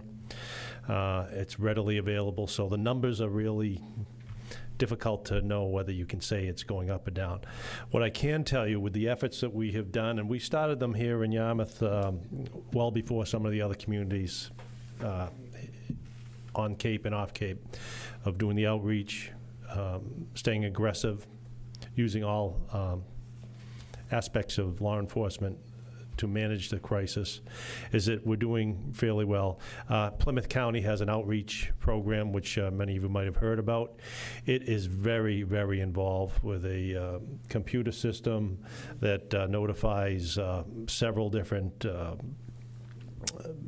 people in the medical field, emergency services, police departments do follow-up, recovery coaches from different organizations. We basically have Gosnold as the big one, but up there's several different ones. But I look at the numbers and how we compare, as goes back to your question, Selectman Post, is that we're doing very well. Comparatively, it doesn't mean anything is over. It is still very consistent with the numbers that come through. We've had 7 people die this year of heroin overdoses. If you go back 5 years, we're probably around 60 people who have died in this town. It's stunning to see the age, which makes it difficult for us to do the outreach. When you're talking about the average age, 30-something, where do you find them? How do you reach them? You don't have this captive audience. You can just go out and get them all here and talk to them and give them everything they need. It's hard. And when they don't have driver's licenses, when their work habits are not that good, when they suffer some other illnesses, it's very complex, very complex. So we're doing our very best. There's also been a desensitizing within the community here and abroad. They're just pretty much, it's falling out of the limelight somewhat, but yet it's still very real, very real. We had a young man 2 weeks ago, died in his driveway, wife and kids in the house. So when you see the impact of the family members, even though you might have an opinion on somebody's habits, it's tough. And then in some cases, grandparents are taking over children that they're not ready for. No economics to go along with it. But we, on the police department, we keep going at it. We keep trying. We keep using the only tools that we have. And these types of meetings take place everywhere. But nobody has a solution. It's been studied by the best and the brightest all over and we can't figure it out. We just keep trying. We just keep swinging. And eventually, someday, it will go away. As far as enforcement efforts, we continue to do our traditional methods, although they have changed over the past 6 or 7 years. The products and how they're obtained, the methods of investigations have changed. Sometimes they're more difficult because every time something changes, when you introduce technology, there are always law cases that tell you can do this, you can't do that. What you could do one day, you can't do the next. So I give our officers a lot of credit to keep rolling with it and not giving up and keep doing it. I'd like to give you better news, but as the saying goes, it is what it is. We just keep responding, try to be proactive, try to introduce prevention, but it's no easy task. But I give these people a lot of credit. I don't get to meet with them a lot. They just kind of run with it, and they're doing a good job. Thank you. Thank you. Perfect segue for me to introduce Christine Greeley, who I don't need to introduce to you, the board. Chris has been the chairman of the Yarmouth Substance Awareness Committee, not abuse, but awareness committee now, since its inception, and she's here to introduce her members who will do brief 5-minute presentations on some of the activities in the last year. Thank you, Pat. I think it's very, very important to also acknowledge the fact that Frank and the Yarmouth Police Department really were very, very instrumental in making Yarmouth in the forefront of what's going on in Cape Cod, and we are recognized as being real leaders in this, because it was his group and Frank who took a look at the whole idea that when they went to a house and found someone in a state of overdose, that you needed something afterwards. And they started the Gosnold, getting bring a Gosnell recovery coach or interventionist to come riding with them the next day in plain clothes to go help a family and support them. And that's become a model that's really used around the state now. And so that was a real big step forward to provide people with some hope after something so traumatic, a crisis that occurred within the household. The other part that they did was there was the Yarmouth CAT, the YCAT, the Citizens Advisory Team. And what happened out of that group was they actually came up with a substance abuse subcommittee and spent a couple of years working on it. And then one day, my husband, who was a member of that, said, gee, Chris used to have some experience with that. Maybe she'd like to come. And then we went off with this 5-year program now of the Yarmouth Substance Awareness Committee. And the word awareness came about with some real work on the part of the committee, because talking about that our real focus needed to be on prevention and intervention. There's a lot of treatment money out there. There's a lot going on.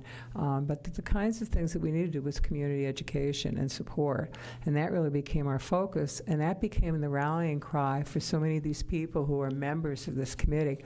We meet on a bi-monthly basis at this point. We represent a broad spectrum of ages. I mean, we have the senior center represented, we have schools represented, we have the community in general, we have people who work in this field on a day-to-day basis, and we have some citizens, and we also have some people who are semi-retired who have worked in the field in other states. And so there's a big, broad perspective in terms of how we deal with this. And we are always open to meetings, to people coming to our meetings, to volunteering, to be a part of our group. And I think that's very important. And I think with that, you also, and I have the sign in front of me, we have community businesses who are a great support to us. Signorama created for free, signs that we used during one of our campaigns. The Chamber of Commerce steps up all the time with business donations when we need door prizes or other things for events and things we're doing with kids or in the community. And I think that's really, really quite amazing as we went. Right now, our focus has become very strongly on the issues that are of concern to us for our youth and for the whole issue of public health and safety within the community.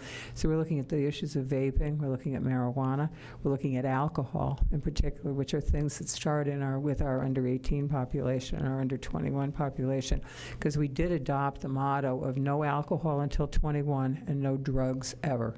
And that really is our goal.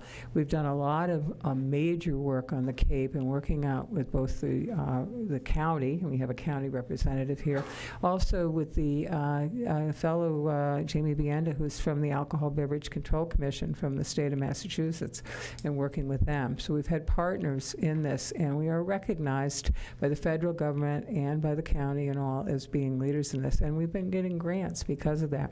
And so what I'd like to do is to have some of our members talk just very briefly about a couple of the initiatives that we're really trying to use very strongly in the community and for which we've been getting a lot of community support. Paul Deegan, who's a member from the Recreation Commission, unfortunately was not able to attend tonight, but he sent a very trusted long-term friend who's also a noted professional within the field of addiction and substance abuse, and so he's going to speak on our Sticker Shock program. Maybe if you'll go forward, if you want to come here to the table. Okay. Hello, I'm Fred White, recently escaped New Hampshire. Married my high school sweetheart and bought a home in West Yarmouth. And Paul, a longtime friend. I've had the last 30 years immersed in developing programs for treatment in New Hampshire, leading programs, the full gamut, and obviously very immersed in the opioid issue.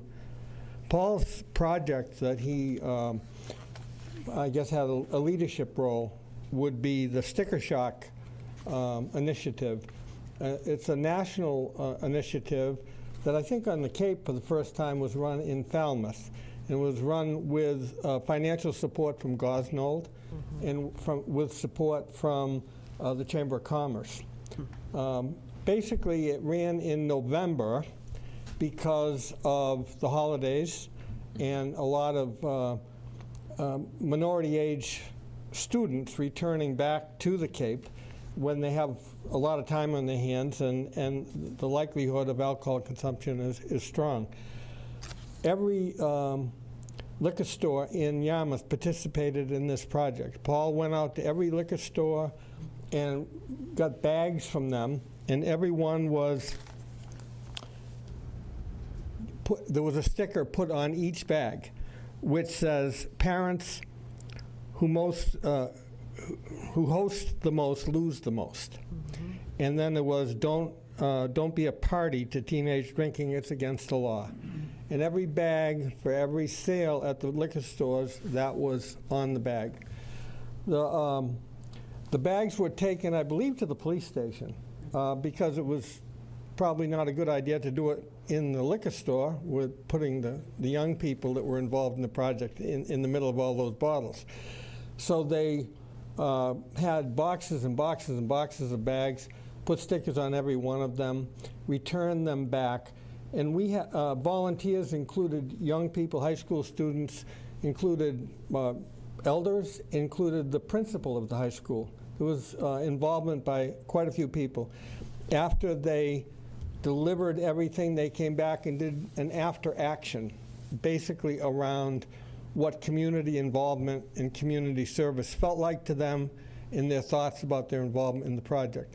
By any measure of what the project was intended to accomplish, it was accomplished. So, you know, Chris was nice enough to bring, you know, the sheets that, you know, they were peeling these stickers off and putting them on bag after bag after bag. So that's the summary I have of Paul's project as he relayed it to me on the 5th hole at Dennis Highlands.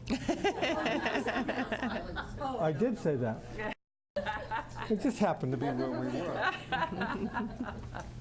Oh, well, we'll forgive you. You were here substituting for him.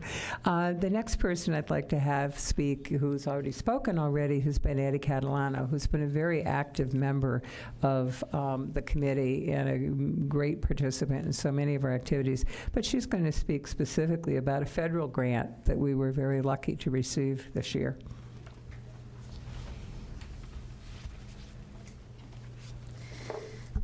Thank you, Chris. So I'm going to talk about the Substance Abuse and Mental Health Services Administration Grant, or SAMHSA.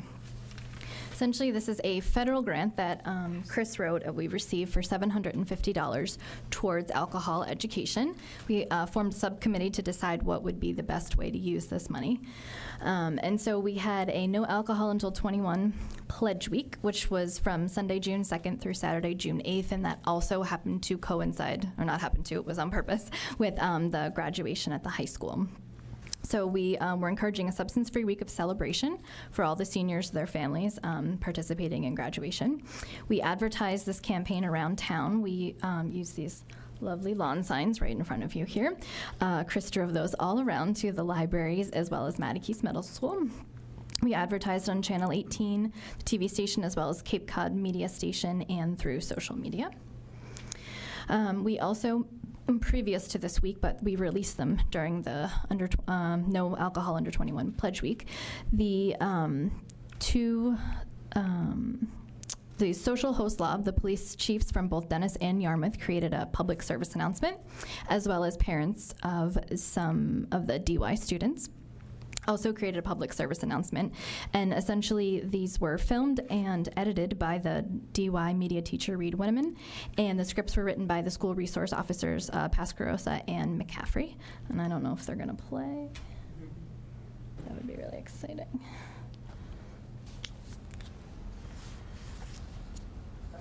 You clicked on the link, I think. What was I supposed to click on? Sorry, they don't put me in touch.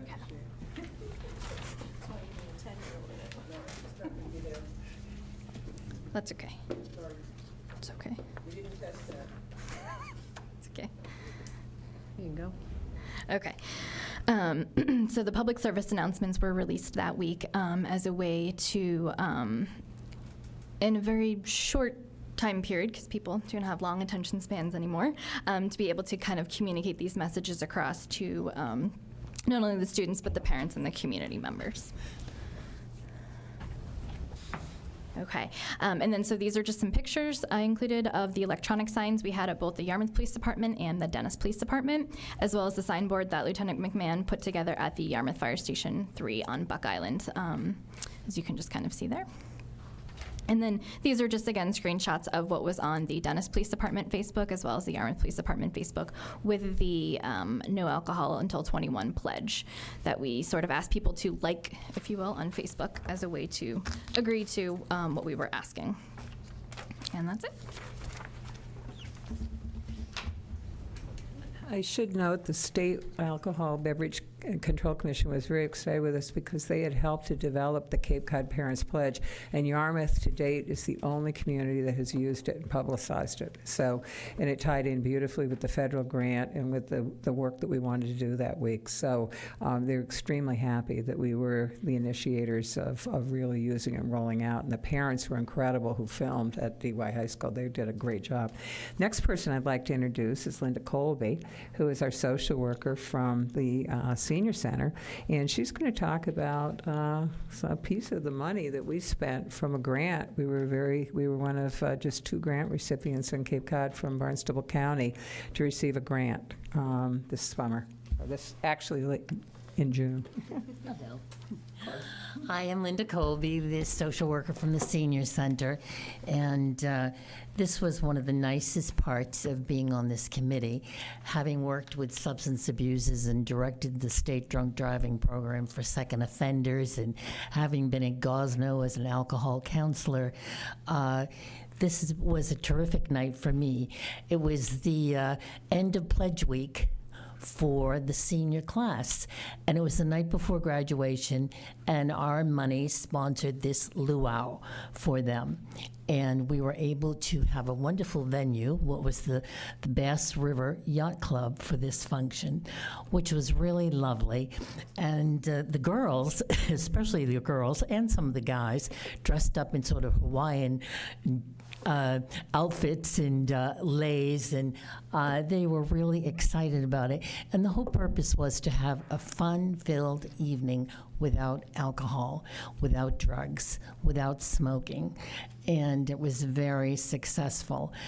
We hired a DJ, there was dancing, we had a lovely meal for them, a buffet, and they played out on the lawn. They have these, I don't know, the bean bags that you throw in the board. I don't even know what is it called? Cornhole. Cornhole. Well, I never played it. I'm too old. No, you never. Something I never played. But, you know, I think it was a great experience for all of them. Like, here's a night we can have with all our friends, and we don't have to drink, and we can have fun without it. And I think it was a real success. We were so successful that we thought we're going to do this every year, or try to do this. And we handed out, let's see, there was a slideshow playing through the whole thing of what the seniors had worked on all year, and also their pledges about not using drugs and not using alcohol. We gave them we had door prizes and raffles, and gave them all a lei when they came through the door for the party.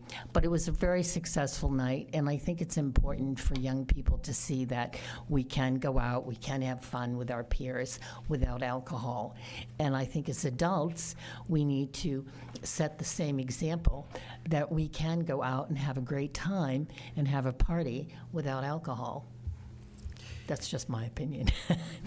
Does anyone have any questions about I it? just want to say, I know Jonathan Thompson was your DJ, and he had posted a video of that evening, and if you get a chance to watch it, it would make you very proud, because I watched it with a huge smile on my face. Those kids had a blast. They did. And, They did. It was fun. It was fun. He did a great job. Thanks. We actually had 150 of them there, and they were reporting to me that the next day at graduation, parents and kids were coming up and saying it was the most fun they'd had all week. It was one of the best times they'd ever had. We never saw a cell phone during the entire evening. It was quite remarkable. And the Bass River Yacht Club donated the space, too, which was really quite amazing.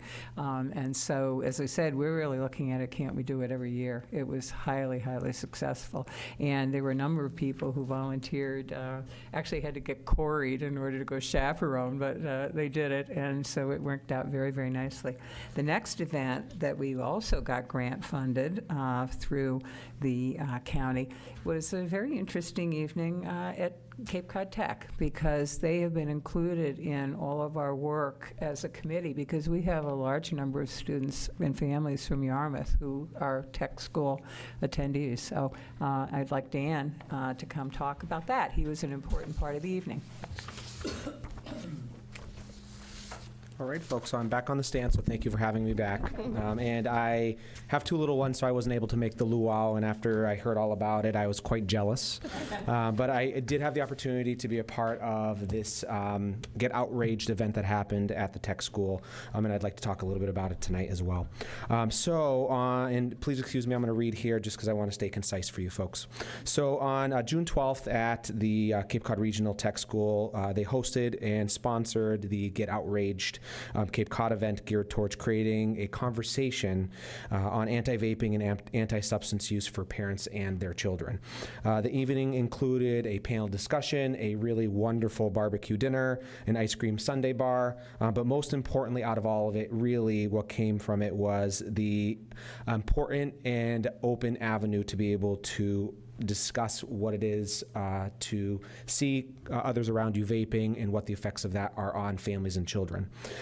The event was additionally sponsored by the Barnstable County Substance Abuse Prevention Collaborative, the Town of Yarmouth Substance Awareness Committee, and S12 Threat Detection, which we also were able to provide some giveaways to families where they could test for cannabinoids as part of something that they could use for their toolkit.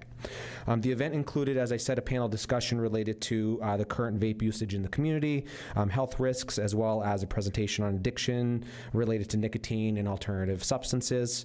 The first presenter was William Terranova, principal at Cape Cod Regional Technical High School. He presented on an overview of vaping, the current impacts related to his school system, as well as just kind of the new age of marijuana use between truly smoking marijuana, cannabinoids, oils, kind of the whole gamut of what's out in the community currently, and how that's now being infiltrated and used within vapes as well. The next presenter was Gianna Jimenez, a pediatric physician assistant at Seaside Pediatrics, who presented on the medical concerns that come from vaping. That included damage done to lungs related to heavy metals and a variety of other breathing-related issues that come, as well as really having an open discussion about how we don't quite know what the impacts are yet related to vaping, and how down the road we'll probably start to gain some more knowledge and statistics around that. I ended up presenting on the final piece of the panel. My presentation had to do with nicotine dependence, marijuana use, and just kind of the neurobiology of Addiction 101.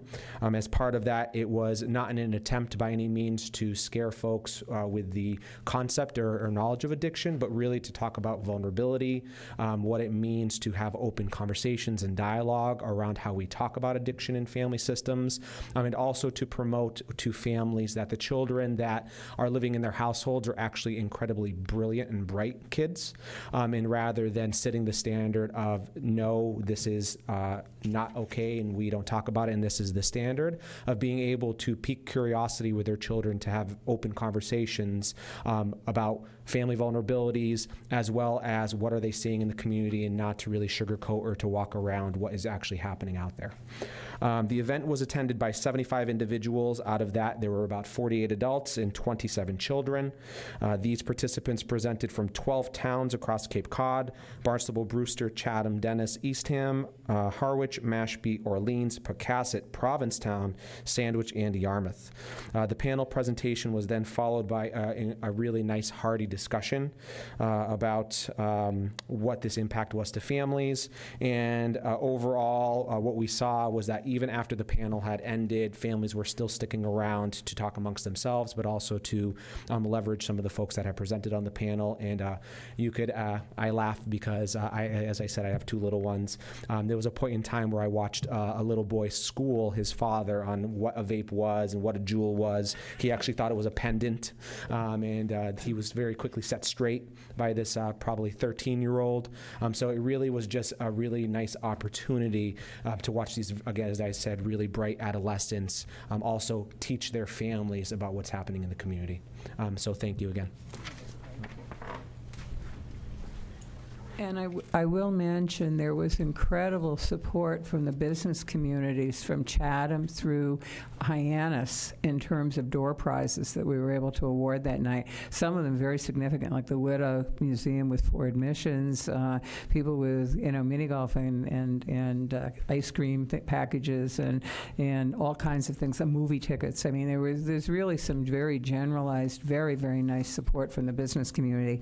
And I would like to introduce as a very important person, member of our committee, because of our partnership with Barnstable County, that this has been how we've learned so much, I think, as a committee, how we've been supported with so much of our work, and they are very generous in terms of the time that they give us and the work and the information they give us, because we're all really working on the idea that we're using things that are evidence-based. In other words, there's an awful lot of stuff out there in the field that you could go chase every day, but we have really, really worked very hard in our partnership with the county on what is evidence-based, what is truly working, what is good for a community to be spending its time and interest and money on in terms of these long-term issues of both education, prevention, intervention, and treatment. And so she's going to talk to you about a topic of interest to them, and I'm going to give the handouts to Dan for you. Hi, good evening, and thank you for having me. 3 years ago, I came to Barnstable County as a military spouse and got my position with the county as the Substance Use Program Manager for the Barnstable County Department of Human Services, as well as the Regional Substance Use Council. Chris so graciously wrapped her arms around me and accepted me as no one else could, because Chris is just that amazing person. And since then, I've been involved with the YSAC, and I really have to commend you guys on the fantastic growth and work that you guys have done just over the last 3 years. And it has been such a pleasure working with you, and I'm really looking forward to where we go in the future with this. I'm going to try to keep this as brief as possible. Chris has been gracious enough to give me just a minute or so of your time to talk to you about our recent employer toolkit. So in 2017, our department completed an analysis on the death records for all of the decedents on Cape Cod as they pertain to opioid overdoses. And so what we found was that out of all of those decedents, 72% were men, 65% were employed in the trades and service industries, even though only 35% of the population on Cape works in the service or trade industries. 69% have a high school education or less, and that the construction trades are at a particularly high risk of death from opioid-related overdose. After we completed the analysis, we wanted to develop a centralized resource for Cape businesses to combat substance use disorders in the workforce, and we just decided to title it the Employer Toolkit. Our toolkit not only provides information about substance use disorders, treatment, recommended strategies, and workplace injury prevention, it can also help companies calculate how much employees' substance use disorders may be costing them in terms of worker productivity as well as labor costs. On this handout that you have right here, you're going to find just a couple of the key highlights from the areas that the toolkit has, as well as where to go for more information. We do have a website. It is Cape-specific. It's mychoicematters.net, and there is an Employer Toolkit tab on there that will take you to this flyer, as well as all of the resources that are listed on there.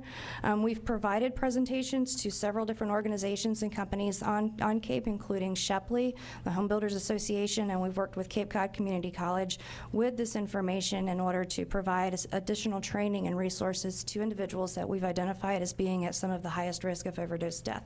So as it was brought up before, you know, the age of vulnerability that we're seeing is around the lower to mid 30s. And so this has been an area that we've really been targeting and trying to get into really hard with this information, because what we do know is that when employers are addressing substance use in the workplace, they stand to gain about $3,500 per year in potential employees in recovery versus the cost of what they're losing when they do have someone who is in active addiction, is not receiving the services that they need.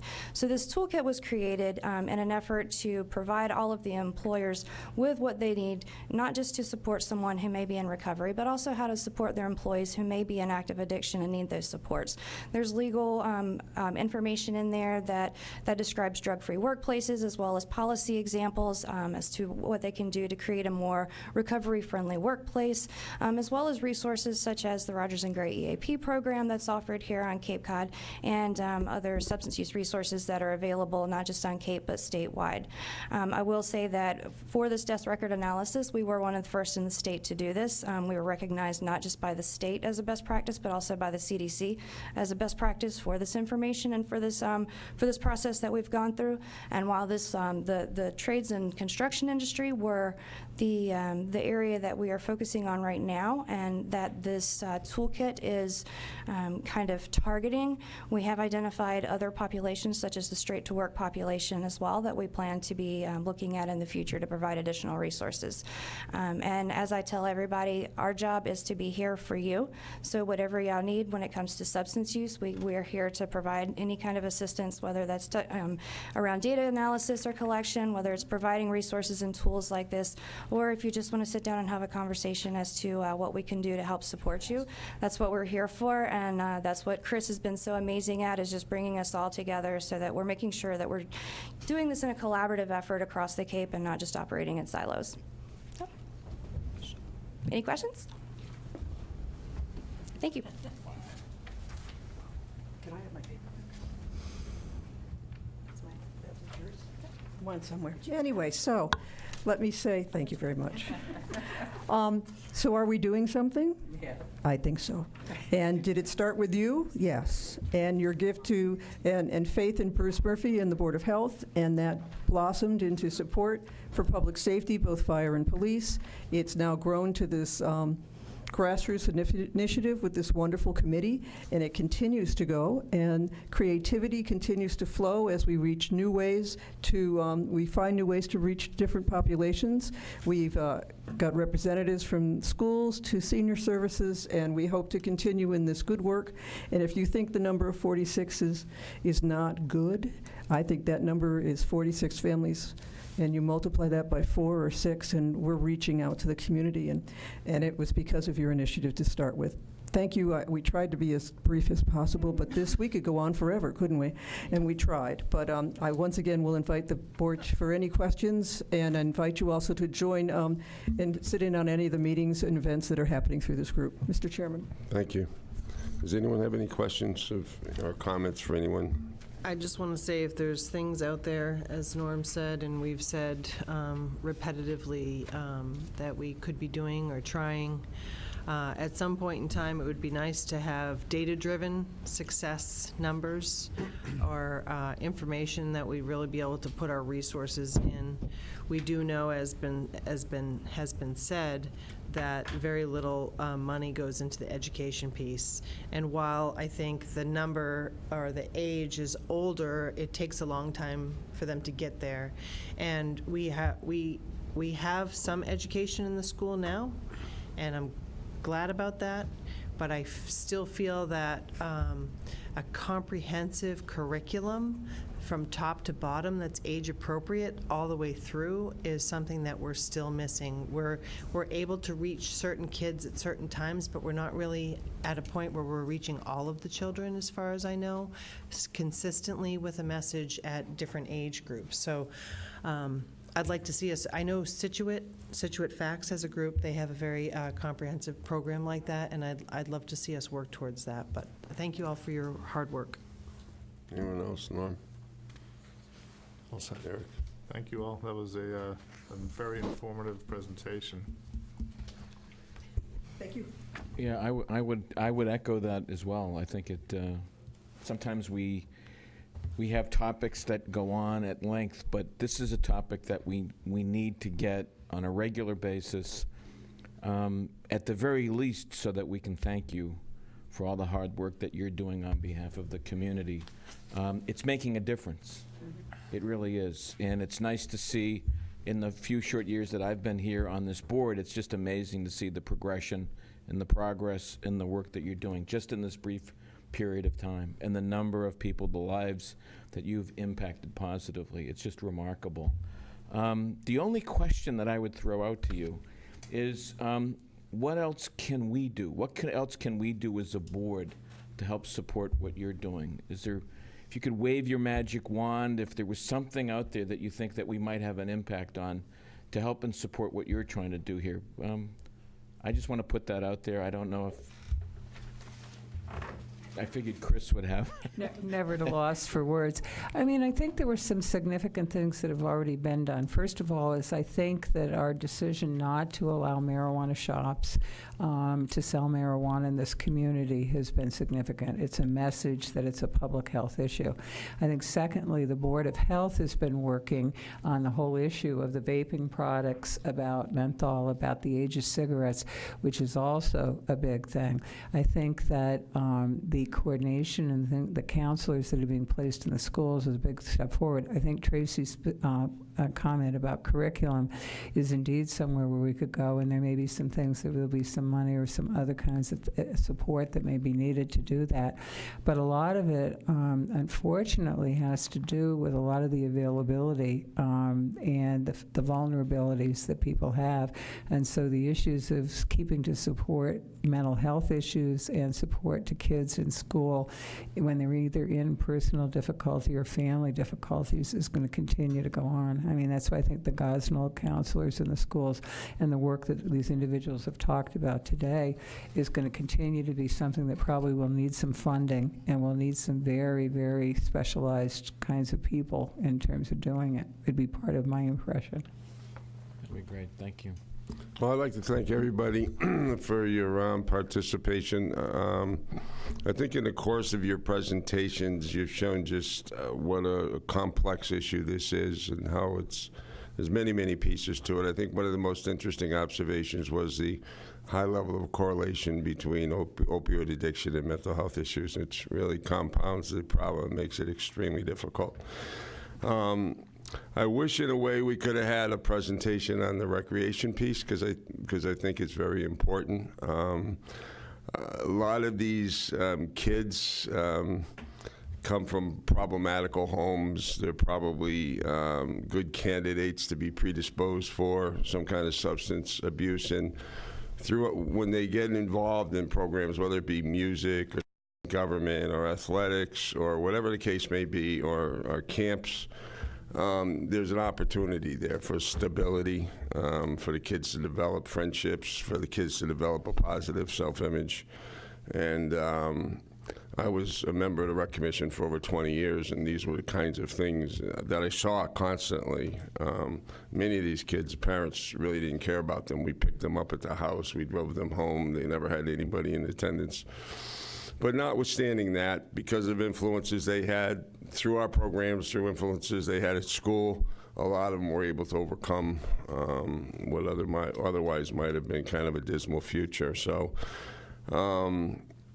just a very involved topic. There's many, many pieces to it. I don't even think we touched them all tonight, as comprehensive as this was. Back to Mark's issue, I think when you have time to reflect upon this, you can reach us by email. But if there's things that you think we can be doing to support your efforts or to help you get to the next level, wherever that might be, let us know, because I, for one, am very committed to this issue. Thank you. Thank you all. Well done. Good.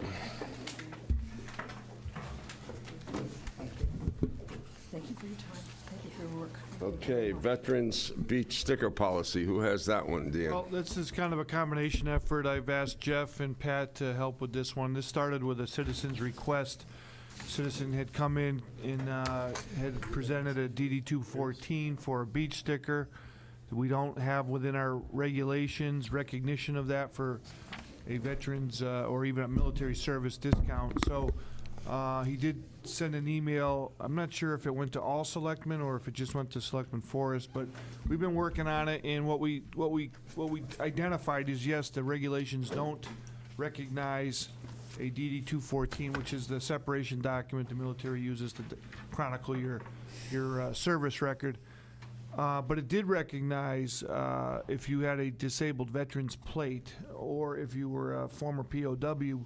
So we thought, in looking at this and discussing it with the team, that it would be appropriate that in a couple of other towns they do use that document for official service. But the issue is then, how much of a discount would you want to provide for that? So right now, if you had a DAV or a POW plate, it's a $1 sticker. So using some of the records that we have, we found that 1,800, there's roughly, we think, about 1,824 veterans potentially eligible.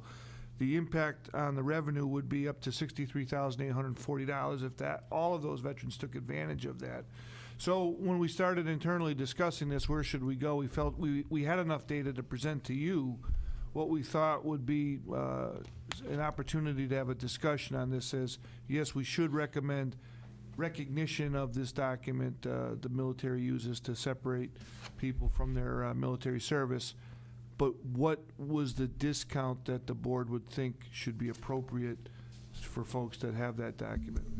We could keep the DAV and the POW plate at $1 like it is with the handicap, or we could set up a special, maybe 50% discount. We could maybe pilot this so that we could see, like in a year's time, what happens. So we felt that we'd just leave it to you with the statistics and could have a discussion on that topic. Go ahead. I don't know if Mark. Yeah, Mr. Chairman, if I'll be brief.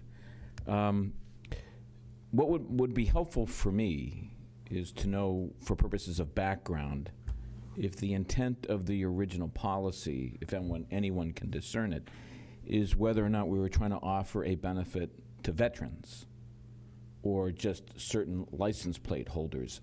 My suspicion is that the intent here was to offer a benefit to those who've served and have sort of sustained veteran status. That's my understanding, and I would like to know if I'm mistaken in any way.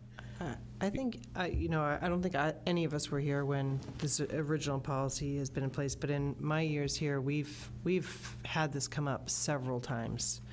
This has been a push several times. I have a little bit of an issue with it at this level, at the equal level to an ex-POW or disabled veteran. I'm all in favor of that. I think just saying DD 214 is problematic because there are people who are dishonorably discharged who had DD 214. So should they get the same level of benefit as somebody who was a prisoner of war? I personally don't feel that they should. But I think that, we've tried to figure out what the impact to the budget would be in something like this for many years, and I think it's very, very difficult. I have no problem giving some type of discount to honorably discharged veterans, but probably not to this level unless we can, even if we do it as a discount at a higher rate for a year or two until we see really how many people would take advantage of that, then perhaps, if it's a small enough number, we could possibly translate that to this policy. But at this time, I think, unless we have a way to supplement that $60,000 in the recreation budget, I wouldn't support this because we can barely keep up with what we're doing now. I mean, I'm all in favor of supporting veterans any way we can. Personally, I think it should be on things that are necessities, perhaps a water bill, things that are, this is an extra benefit as long as we can afford it, but we don't know if we can afford it at this time. So, if I can just respond, Mr. Chairman. Go ahead. I think when we received the message or the letter from the constituent, I think the constituent was asking us if the intent is to provide a benefit to those who've served, that it would be appropriate to recognize the DD 214, because that generally has been recognized throughout a variety of government agencies as an appropriate form to document one's veteran service. So when, again, that's the assumption that the policy was originally drafted for the purposes of recognizing veterans. But again, without understanding best the background, it's a little bit difficult to sort of address the question as to whether or not we're trying to help veterans or we're just maybe a class of veterans here. And I think that's the aspect of this that I'm trying to get at. The reason why I was interested in pushing this was because I thought the constituent made a point that if indeed our policy and our intent here is to acknowledge veterans and to provide a service or a benefit to those who have served, since there are only a handful of benefits that municipalities can provide for those who have served, this individual thought that a more appropriate way to document the service would be to also add that form as something qualifying. So that's the reason why I've been interested in pursuing this. So I don't know if there's anything further. We did some research with other communities on the Cape. We found that the town of Mashpee does provide a $1 beach sticker for their veterans at any status of veteran. The DD 214 is really the one form that we get, that we can qualify people as separated veterans for service, and it's used to get your free grave and grave marker as a veteran in the cemetery. So we're familiar with that form and what it looks like. Mashpee, as I said, does $1. They received a $10,000 grant from the Cape Cod Foundation, and with that grant, they were able to buy a machine and actually create hangers like your handicapped access hanger that goes off your rearview mirror. They created those with that $10,000 grant for people in Mashpee. Now, Mashpee has South Cape Beach and a bunch of ponds. They don't have the amount of beach and depend on the kind of revenue as this town does. Barnstable also offers a reduced rate for those who are handicapped, and because veterans who have disabled plates don't have handicap stickers because the plate says that they're disabled, so that's why that DAV plate was honored in case they didn't have a handicap sticker. But most other communities do not offer a significant discount because you're a veteran. That's correct, sir. Those are the two communities I found and spoke to.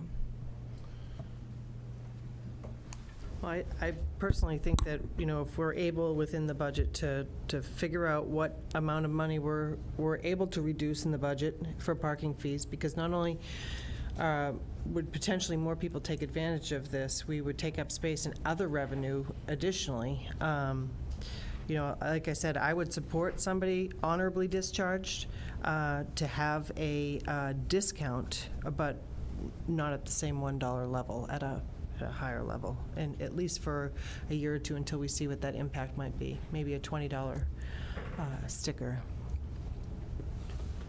I can understand that. Mr. Chairman, I don't want to. Do we have any knowledge? I know you're generally familiar with the clientele at our beaches, Pat. Do we have any evidence that maybe, that there's a disabled veteran population that has been well served in terms of accessing and utilizing our beaches? I do believe that we have a lot of seniors who probably served that utilize our beaches. I believe that, and I wish that the town clerk were here to tell you how many of those discount stickers were given, but I don't have that number. Do you?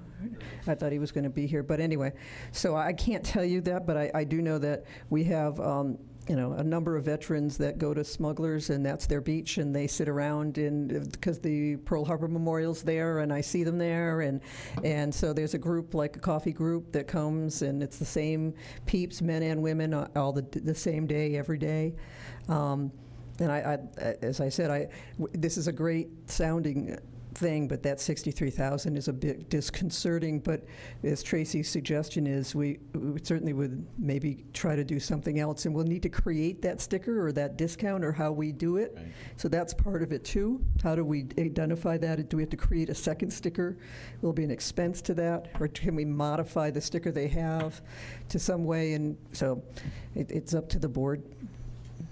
Would we need a separate sticker, though? I mean, we couldn't just, No, we could do a regular one and mark it in our own records that number 47 was actually a $20 and not a Right. $35. And I think we could do that internally. We just need a tracking so that when we get back to reporting right. financially to you, we can do that reporting easily. It's hard. we could put they must have a box now in the application for the POWs or... I'm not the one in my household that buys the sticker, so I don't know what the application looks like, to be honest with you. Got it. No, I would support, further study and further analysis in view of it. Obviously, the discount that we provided is to help make it easier for disabled vets to get access. But And the good thing is we only have 3 weeks left to the season until Labor Day, so we really have another 10 months to study and get back to you with more detail and more research to have a better understanding of the impact. Or you can make a percentage now and we can go for it, whatever the board feels would be appropriate. I would think if you had maybe a little research for us and maybe some couple proposals, a recommendation, an assessment of what impact it would have in your budget and what that would mean in terms of any potential things you'd have to cut or any other fees you might have to raise to offset that. Yeah, we look at probably a $650,000 revenue stream between the resident stickers and the daily passes. And those monies are split between lifeguards and the Recreation Division, and also all of the work the Parks Division does in terms of restroom cleaning and beach cleaning and the gate booth attendants. Those all fall under DPW now, so it's two different budgets that really would be impacted. So if everyone took it up, it would be a 10% discount of $65,000, a lot of money. So we'll take a look at that and get back to you, especially with this new increase in minimum wage and expenses are going up and modifying the beaches and the other thing that we'll discuss tonight. But we'll come back to you with those issues. Okay, anyone else? No? I think just internally, we had discussed the conditions of departure of military service, and I agree with Selectman Post that an honorable discharge is likely what we would recommend to you as it relates as a benefit, and what the discount would look like would be something that we'll give it some thought, because it is correct. I think levy capacity this year was very scarce to come by, and certainly it would impact the bottom line. But with the desire that, because I don't know nobody in the clerk's office knew what the intent was when that was given out as a $1 sticker. So it could be very much, that's the best explanation I heard. Maybe these folks didn't have a handicap placard, so this was another way to recognize that. Well, when you go to the registry to get those plates, you have to quantify to them right. your service of POW or disabled. We'll come back to you at a later date with more further analysis. Let's go to the committee handbook discussion. Thank you, Mr. Chairman. Before the board again this evening is the proposed Towns Committee handbook. There has been one edit made since this was last discussed about 3 weeks ago.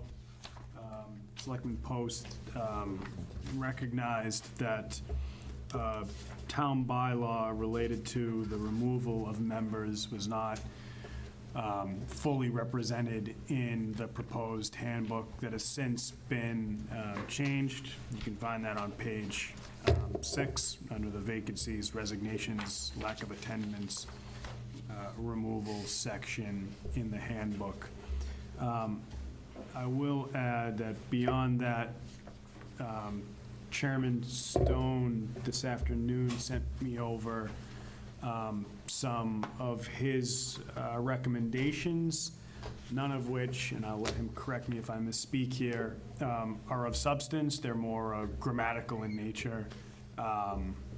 some editing of the language, so to speak. So I have copies of that for you this evening. I will forward that to you as well. We can open up to discussion. I could defer to Chairman Stone on his comments, or to Selectman Forrest on any additional information. There was one thing, Chris, I think I had underlined, and I did that very quickly because I was editing the document early and I had lost it. And then It's different than what we have? Those were I the found it edits. on a flash drive. With the edits, yeah. But there was something in here about remote participation in meetings that the town didn't recognize that. We did have a policy. And I on that. thought we did have a policy allowing for that now. We do. Remote participation, we took a vote on that. Yeah. Yes, we did. Yeah, I voted against it. I think I did too. Of course you did. You vote against everything. Must have been. Norm, you voted for it, you remember. Norm's Oh. idea. Yeah, Norm wanted the, Vacationer, he wanted to be able to. he wanted to come in from the ski trips. Yeah. But that's why I highlighted that in yellow, not to make any specific language changes on that, but just to kind of raise the issue that is something we might have to, I've got to ask, what is the intent of this handbook? The intent of the handbook is to take what we have now are like 7 disparate policies related to committee decorum and processes. We also have a handful of bylaws in the town code. There are provisions in the town charter. So the general idea is to consolidate all of those into one document. But what we wanted to do was beyond kind of just a statutory document for folks. We wanted to provide a little bit of education around, what it takes to be a volunteer here in town, what a committee is, how to set up meetings. It's really to be used also as an informational and educational guide. And be happy to defer to, Mark has good perspective on the thoughts here as well. Thank you. Mr. Chairman, yeah, this is become now sort of standard operating procedure in most municipalities. It's very common now to see publications like this in most communities. I found it important because of the work that I'm doing as your chair on appointments to be able to present. I'd like to be able to present to people information that sort of lays out obligations, responsibilities for people who are volunteering and serving the town, to get for them to have some idea of what they're getting themselves into. It also can, for those that are actually serving on a committee, it can actually help clarify what some of the expectations are. In fact, it came up earlier this evening during public comments. There was a question about contact and notice involving participation in the interview process. That's actually addressed in one of our policies. It's also more clarified. It's clarified here in this handbook. There's specific responsibilities of chairman of committees in terms of notification of vacancies. We kind of have this policy right now, if there's a vacancy on a committee, it's a little bit unclear or ambiguous on who makes that report or who should provide that notice. So I think what we've done here is we've not only consolidated the 7 or 8 to 10 different policy documents that have been adopted over the years, each one addressing bits and pieces. It's kind of like a patch quilt system to sort of get that together, fill in some of the gaps, and have it in one document. So I've really enjoyed working with Chris on this. I think he's done an outstanding job on it, and I think it was good that we were able to catch some of the comments that Tracy had brought up. And if there's anything with Mike that involves converting verbiage into English, that's always welcome. on page, I think it was 11 of this text, I think it was 11, let me find it, yeah. It says, this was the point about the remote participation. It says, as of the revision date of this document, the town has chosen not to permit any remote participation, as may be authorized by the Attorney General. Accordingly, electronic participation is presently prohibited that's not correct. No, we do have a policy on that. And I wish I brought it to your attention earlier, but I didn't see it earlier until Yeah, no, I was going through it today. I appreciate the clarification. I recall the conversation. I'm not sure actually we drafted a policy, but I could be mistaken. But let me do It the. was prior to you. Oh, was it? Yeah. Yeah. Okay. Let me do the due diligence to track that down. Okay, and then the other, more of a question. It's not a huge point. So I guess I wasn't here for Let that. me see what it is. On the 18th page, it says this, and this is more of a question under town council. It talks about going through the town administrator to access town council, and then it's the very last sentence says, copies of correspondence to and from town council are to be provided to the town administrator and the Board of Selectmen. Now, we get certain information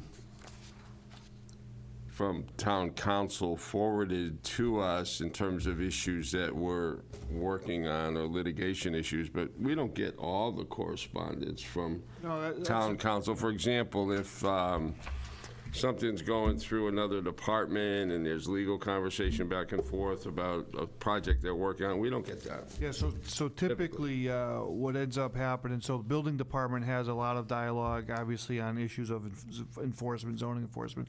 Health department's been embroiled in the lawsuit there with Cumberland Farms. When there becomes a point of like an action or an appeal or a decision was made, I would bring the board into it. But on a daily basis, there's a fair amount of that traffic that does go in between. Like, I'll give you one that had a lot of interaction was Parker's Rivers Bridge, those easements that we had and all that stuff. A lot of back and forth. Yeah, so town staff does on a regular basis. But when there's a decision that needs to be made as it relates to the Board of Selectmen, like tonight's case, and then there'll be another one coming up soon because we were recently served on a lawsuit related to recreation. So that's typically when you'll see all that documentation that comes through to you. But we do have a lot of traffic that goes back and forth. Well, So let me ask you this question. All of that other stuff that you just mentioned, do you get CC'd on all that? Do everything. On everything? Well, yeah, so generally, the way the protocol has been since I've been here is that on a case that's brand new, I get briefed on it. We come up with a strategy as to where to go with it. If it's an ongoing situation, I've generally allowed the department heads to interact with town council on their own to expedite communication. I'm sensitive to the delays that can happen if somebody didn't read an email in a timely fashion. So, but anything that's brand new to the departments, they'll have to run it by me before we go to the next level. But I am CC'd on every correspondence related to Both council. ways. Yes, absolutely. we did have a policy on this as well. It's changed somewhat because of the flat fee that we have with Jay. Yeah. But if we ever go back to the hourly or a different contract, I think it's very important that we keep control of that because that can get very expensive.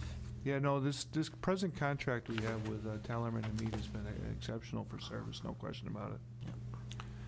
I'd like to come back to what I was driving at here. Is this a golf problem? We've done a great job at consolidating everything and putting it in one place. But as a new committee member or potential member, I'm not going to read 30 pages. I guess I'd like to see a working handbook that is 10 pages or less.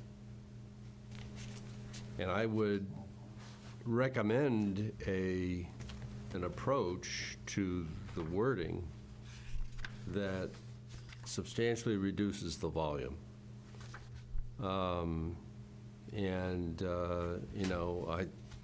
I just know from personal experience, when I'm forced to consolidate my thoughts into a much more concise product, it ends up being better and forces me to think through the presentation. But I think it's also better from the user's standpoint because, people that want to volunteer, here you go, here's 30 pages to consider. Maybe they'll look for 1 or 2 pages, but they're not going to read the whole thing. Can I be rude?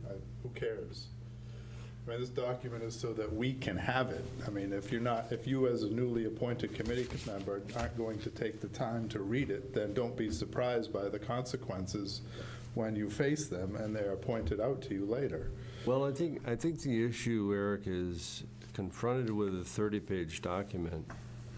Maybe people will highlight and jump to sections that they think are important, and they'll skip over the rest of it. I just think that making it a lot easier for people to digest and understand what are the key questions is really important. And I'm not denying that again, we've done a great job of consolidating everything. But if it's not going to be utilitarian, and then I think that misses an objective that I think is very important. I think it'd be easier if the pages were numbered. I think Tracy's got to zeroing in on what I was going to say. I think double-sided. I think the answer. Pages. First of all, I think this is like a resource document. I don't think anybody's going to read all 30 pages. Now, you're going to read it as you need to. It's like a reference manual. I think what we could do to resolve that concern is to number the pages and work on this table of contents a little bit more, so we keyed these topics into pages. I think that's a great idea. Then if somebody's looking at oath of office and it says Page 9, or term of office 13, reappointments 26, they could key right into what they were looking for. I think that's the answer. I agree, because I was trying to find the removal policy, and it took me a while because there was no reference as to what page it was on.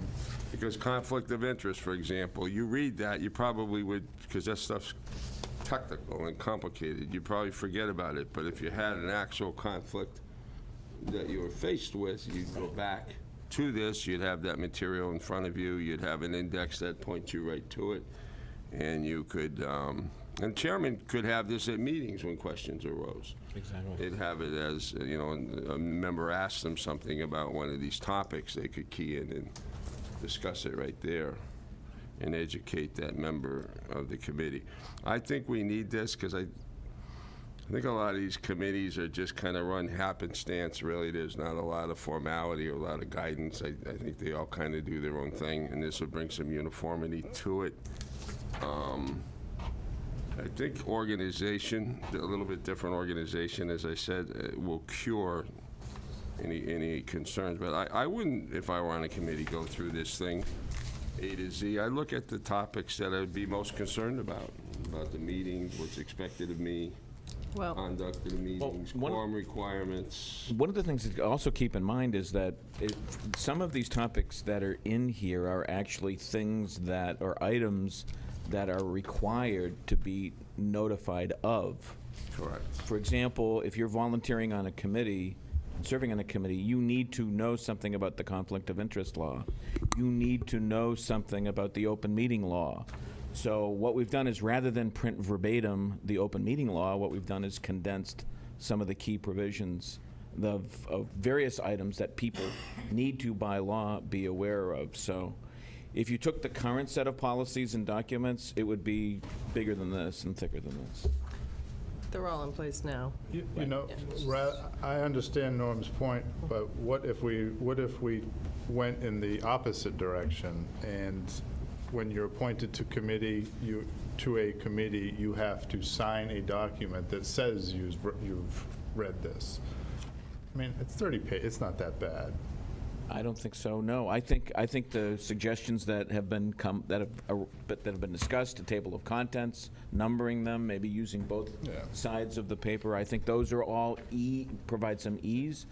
But I would agree with you, Eric. Fundamentally, if people people, when they fill out that talent bank form, there should be some way, when that gets submitted, that should be some indication that they're aware of and understand the policies of the town. I think this would help the administration, too, if they get complaints about board members, the way things are happening. They got something to sit down with somebody and say, look, here's what you're supposed to be doing. And I will tell you, in the days of complexity that we're in now, I'm acutely aware of a 3-member, well-meaning Citizens Commission. They've just been hit with a $5,000 open meeting violation because they strayed off the reservation and they went kind of a little bit odd as it relates to having a meeting for executive session it was not eligible.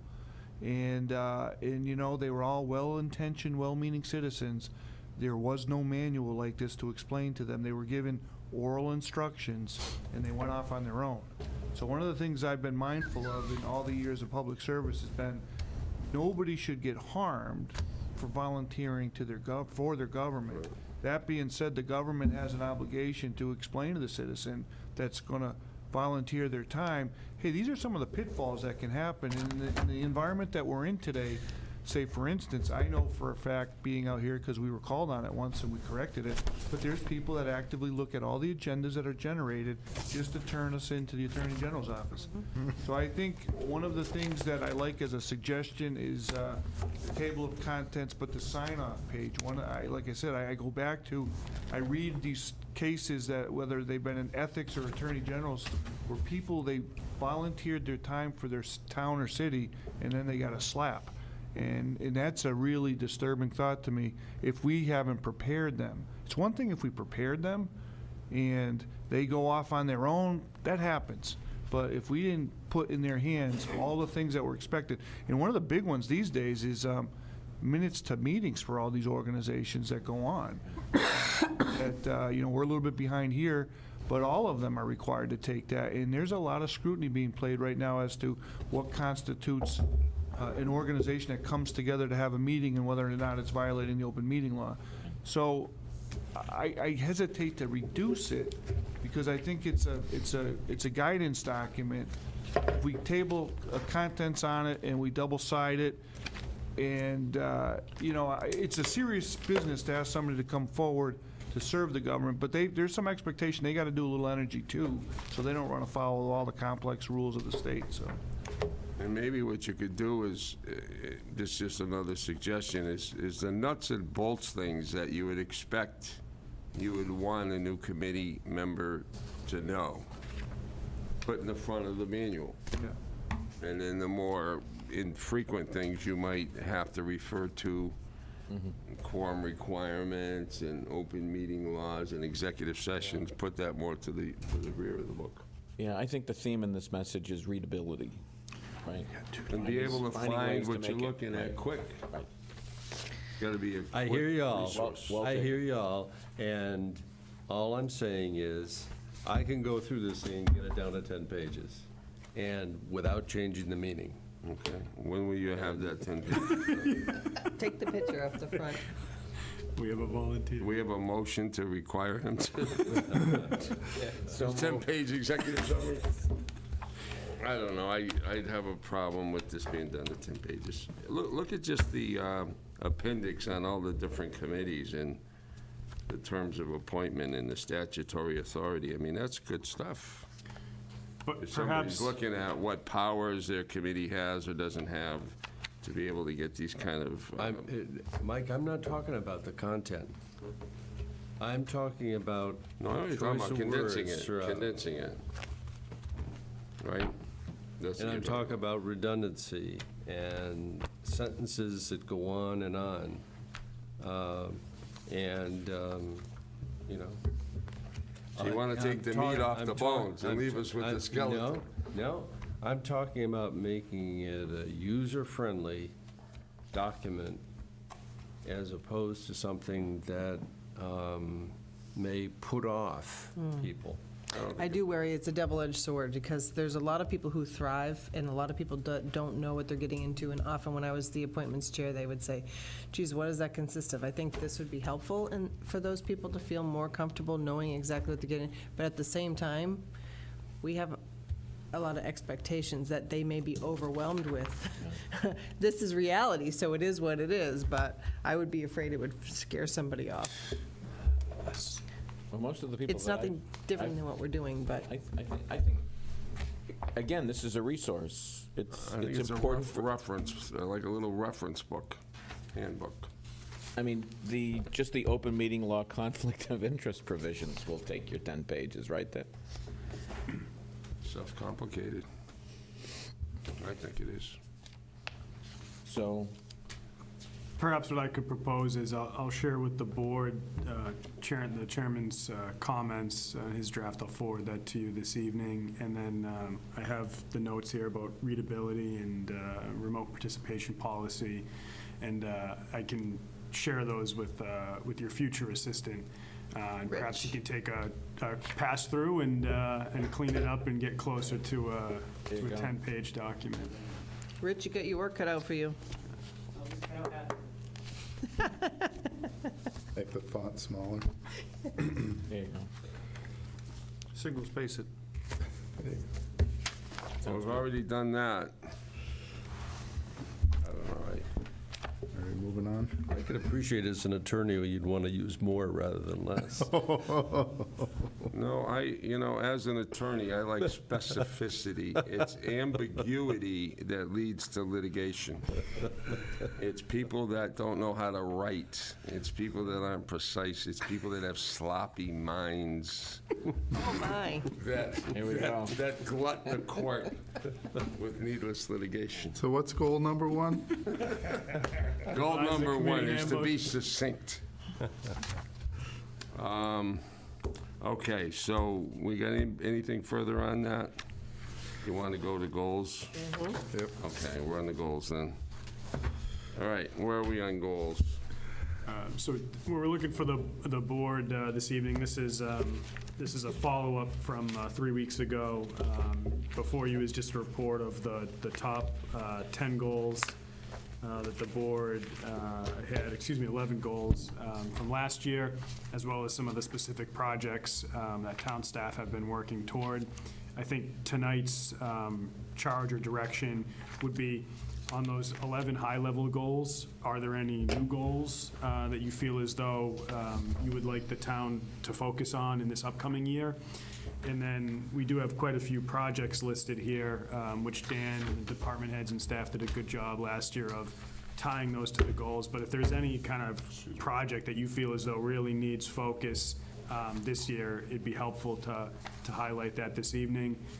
Dan and the team will take that information, consolidate everything, build out that work plan and roadmap for the upcoming year, and then make sure that's in Visio, so you receive status updates on the progress and all of this forward. Were any of the comments from our last meeting, we threw out a bunch of stuff, were any of those incorporated in here at all? So I didn't put anything, some of the comments, it wasn't clear to me on whether or not that those were actually things that the board wanted to be included.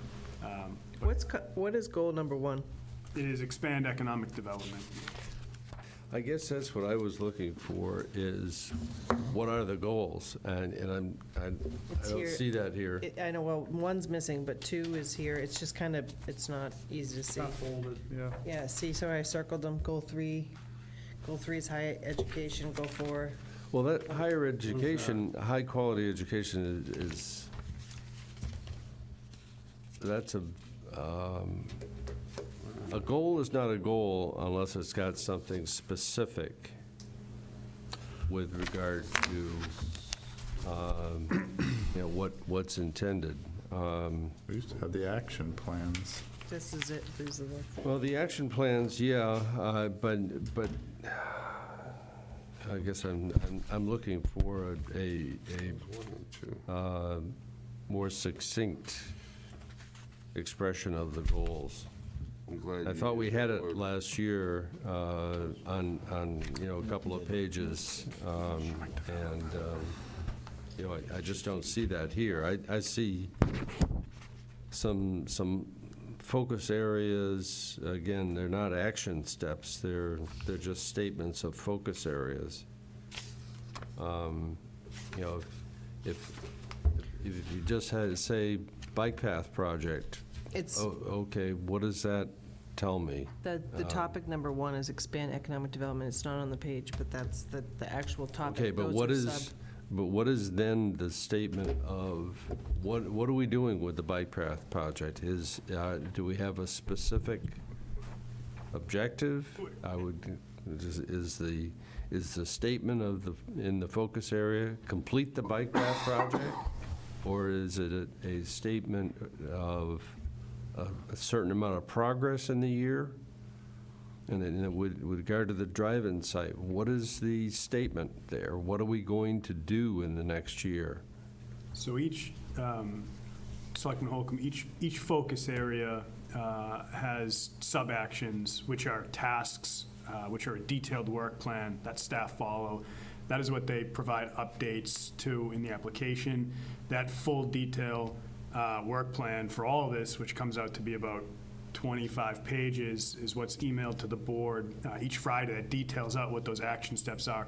What we did last year, the board said, look, economic development's important to the town. We want the town to expand economic development.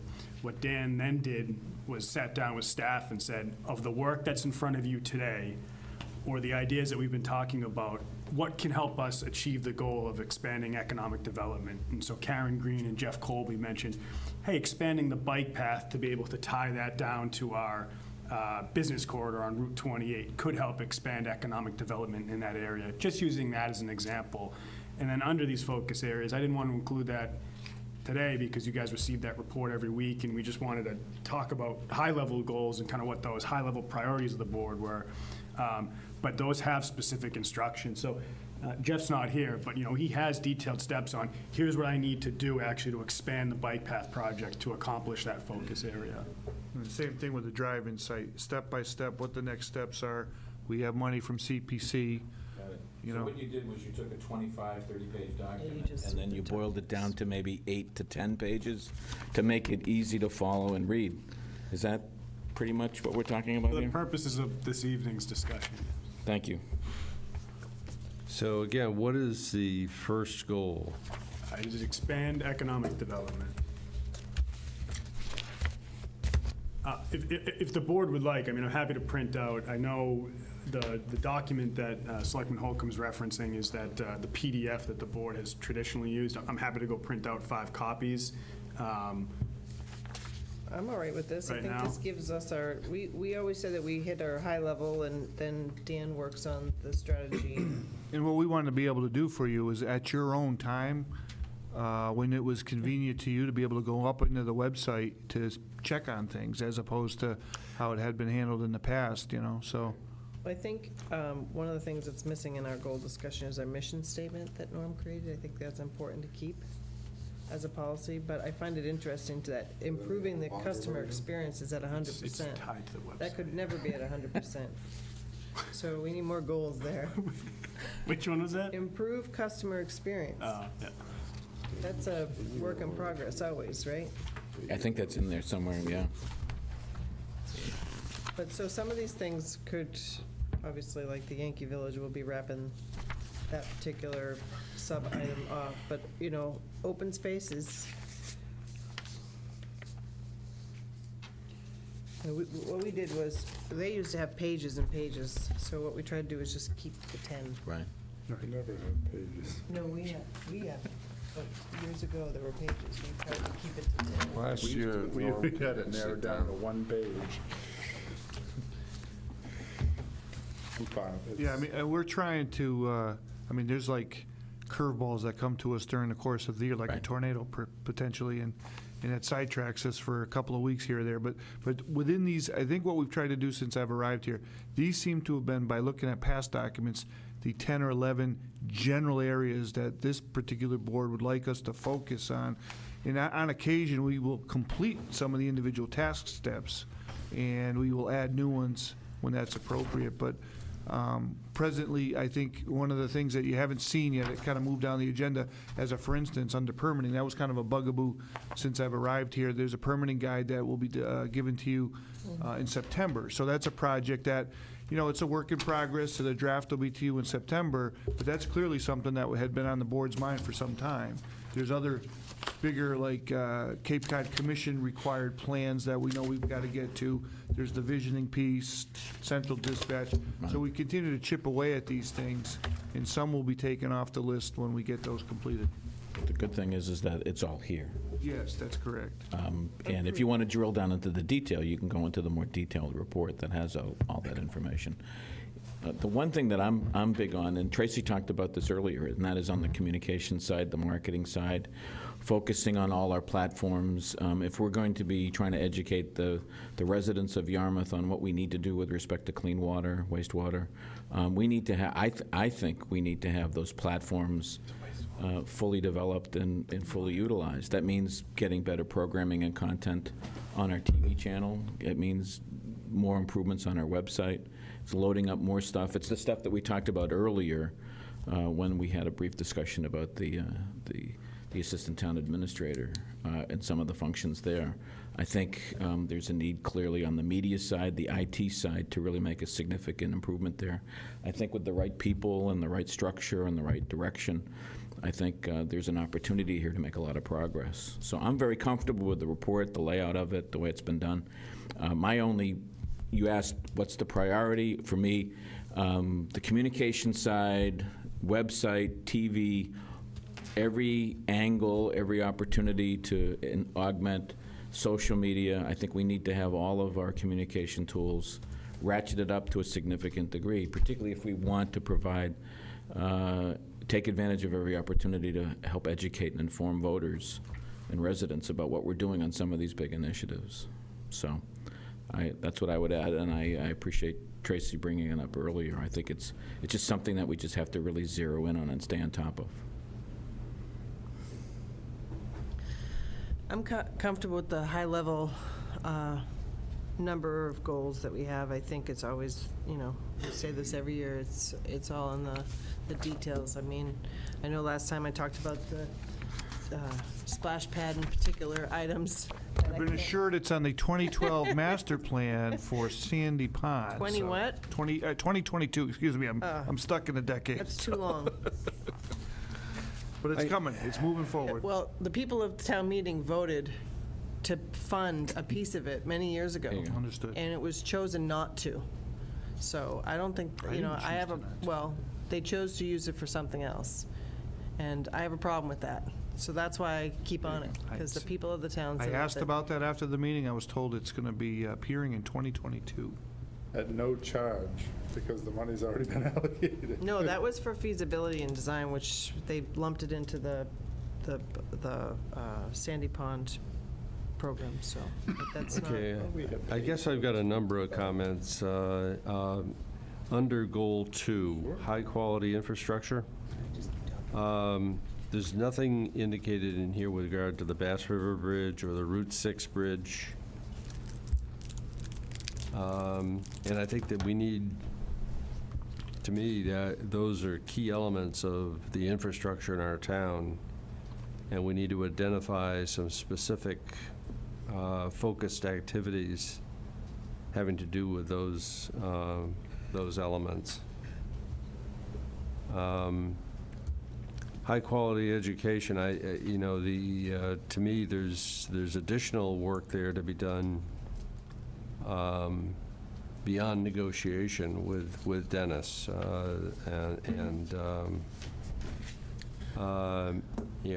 I think within that area, we've got to find some way of positively interacting with the school administration and the school committee to help to change some of the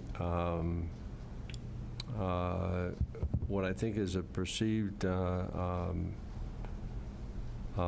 lack of focus on fiscal responsibility. And I think that needs to be part of the education effort. We worked with them a few years back, Norm, because I think that was a comment that was by many people, and they created their fiscal subcommittee. Yep. Unfortunately, I don't think it came to the same level, I think, as what we were hoping for, a Oh, public. that's right, it didn't. Kind of a public process of the details of the budget and all. They used to go line by line, the school committee, but now it's done in a subcommittee, so that's unfortunate. If they're not going to have the financial subcommittee in a public meeting, I know it's public, they're all public, but I mean a televised meeting where people can watch it, I think that the school committee itself should then go back to doing it. Yes, it's important. Well, my point is to try to put some definitive thought into ways that we might be able to change that issue, because I think that is a problem. And unless we do something different, and I recognize what was done a number of years ago, but I think that unless we keep trying different avenues, we're not going to achieve anything. It's just going to be status quo.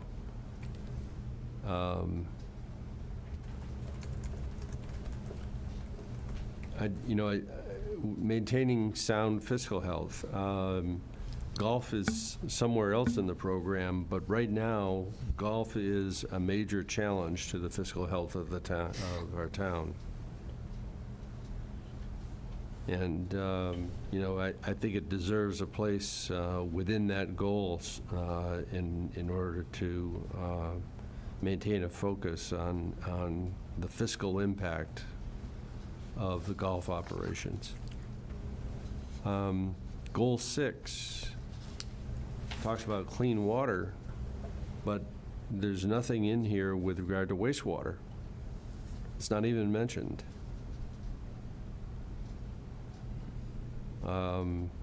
Wastewater is probably in my top 3. That's 6.4, that community partnership. Oh, is that what that is? Okay. That's Barnstable Okay. and Dennis and Harwich. All right.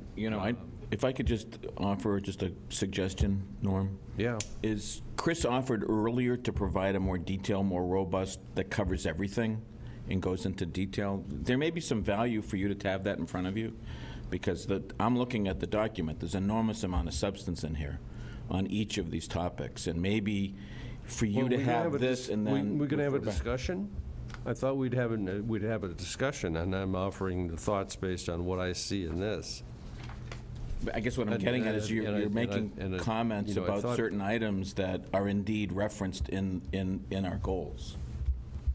And you're having trouble, I guess, maybe finding them. So all I'm suggesting is, if you had the more detailed report, you could actually see a fairly substantive discussion in more detail on a number of these items. So I think, I find it very informative. I think you might as well. So that's just a suggestion. Or we could have that information in our packets the next time we bring this up, Mr. Chairman. And then if we want to get into the weeds on any particular goal, we'll at least have that. And then it might be easier for you to ask. You may very well have the answers to all your questions in that document. So I just think a better use of our time would be to get the more detailed version of our goals, the full report, along with the summary. And then I think we can have a much easier time, rather than saying something's in it and something's not. Because some of the stuff that we're having trouble finding in the summary is actually in considerable detail in the full report. So, just a suggestion in the interest of time. Well, I think this is one of the most important efforts of this board in terms of defining the direction of the community, the direction of the staff for a year. And so key elements need to be addressed. I don't know about more detail.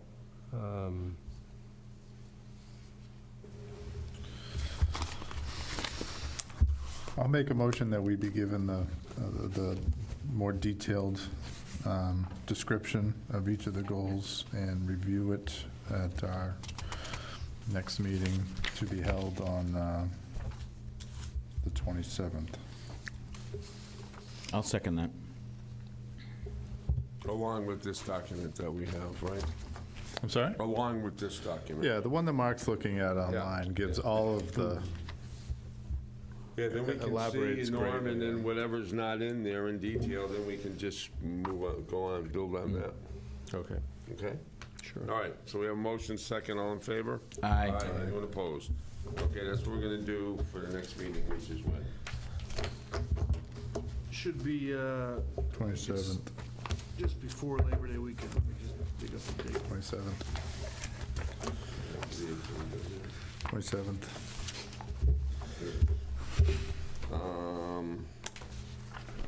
27. August 27th. Did I hear that? 27? I heard that. Several times. There's no meeting on the 3rd, that's Thank you, Labor Mr. Day. Talley. So we go 27 and then September 10th. Oh, really? That's my birthday. I'm not coming All right. for my birthday. So where does that bring us? Let me look at the agenda. Boards and committee actions. Board and committee actions. Mark, do you have anything? Nothing to report, Mr. Chairman. Okay, how about minutes? Approval of minutes of February 26, 19, and March 5th, 19. I move we approve. Second. Okay, all those in favor? Aye. Anyone opposed? Upcoming agenda review.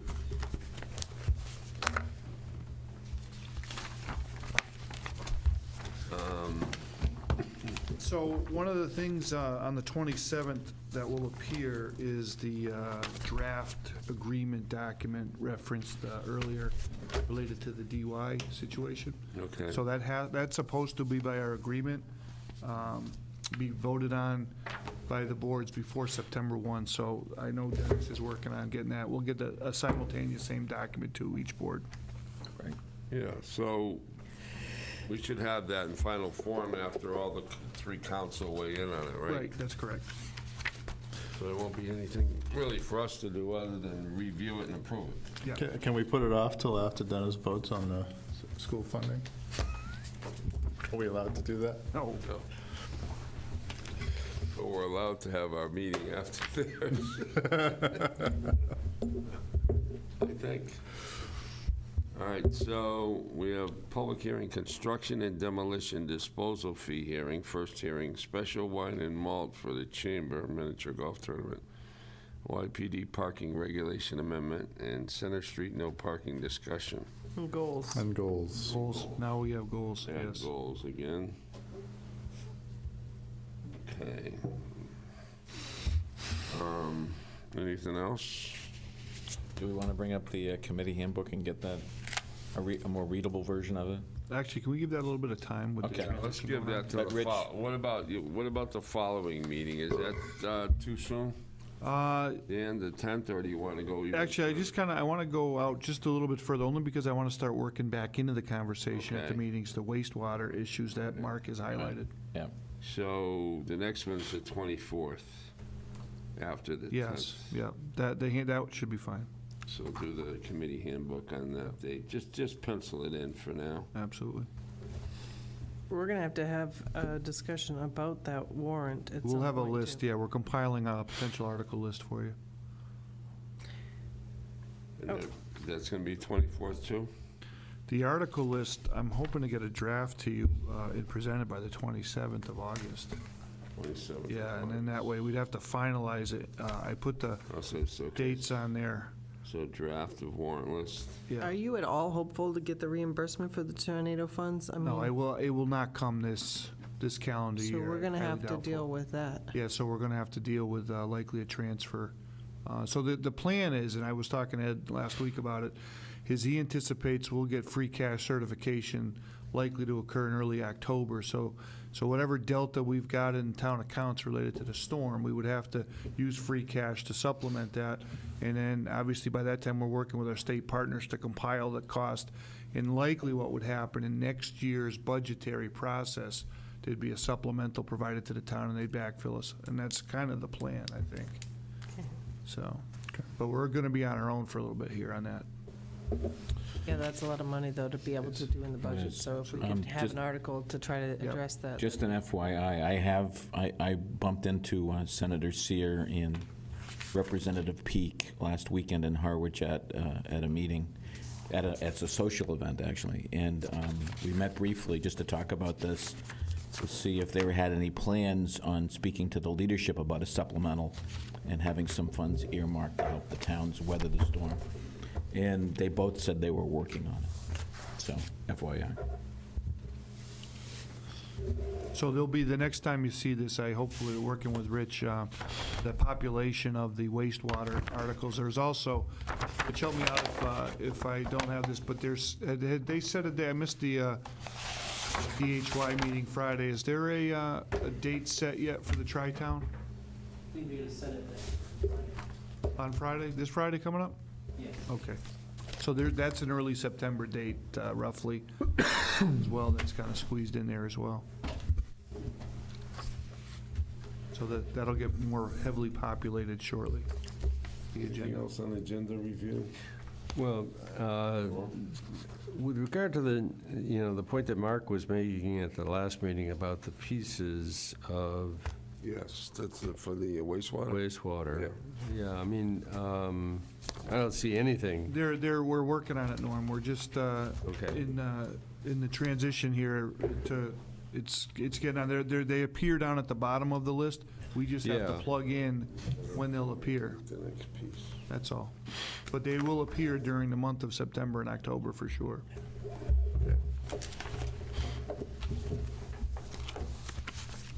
That's a good reminder, Norm, on that. We got to get the next chunk of that organized. And I'll talk to Mark on it because it was his suggestion and see what we can do. Yeah, they're already broken down in the little box on page 2 as to what are the elements that Mark had requested.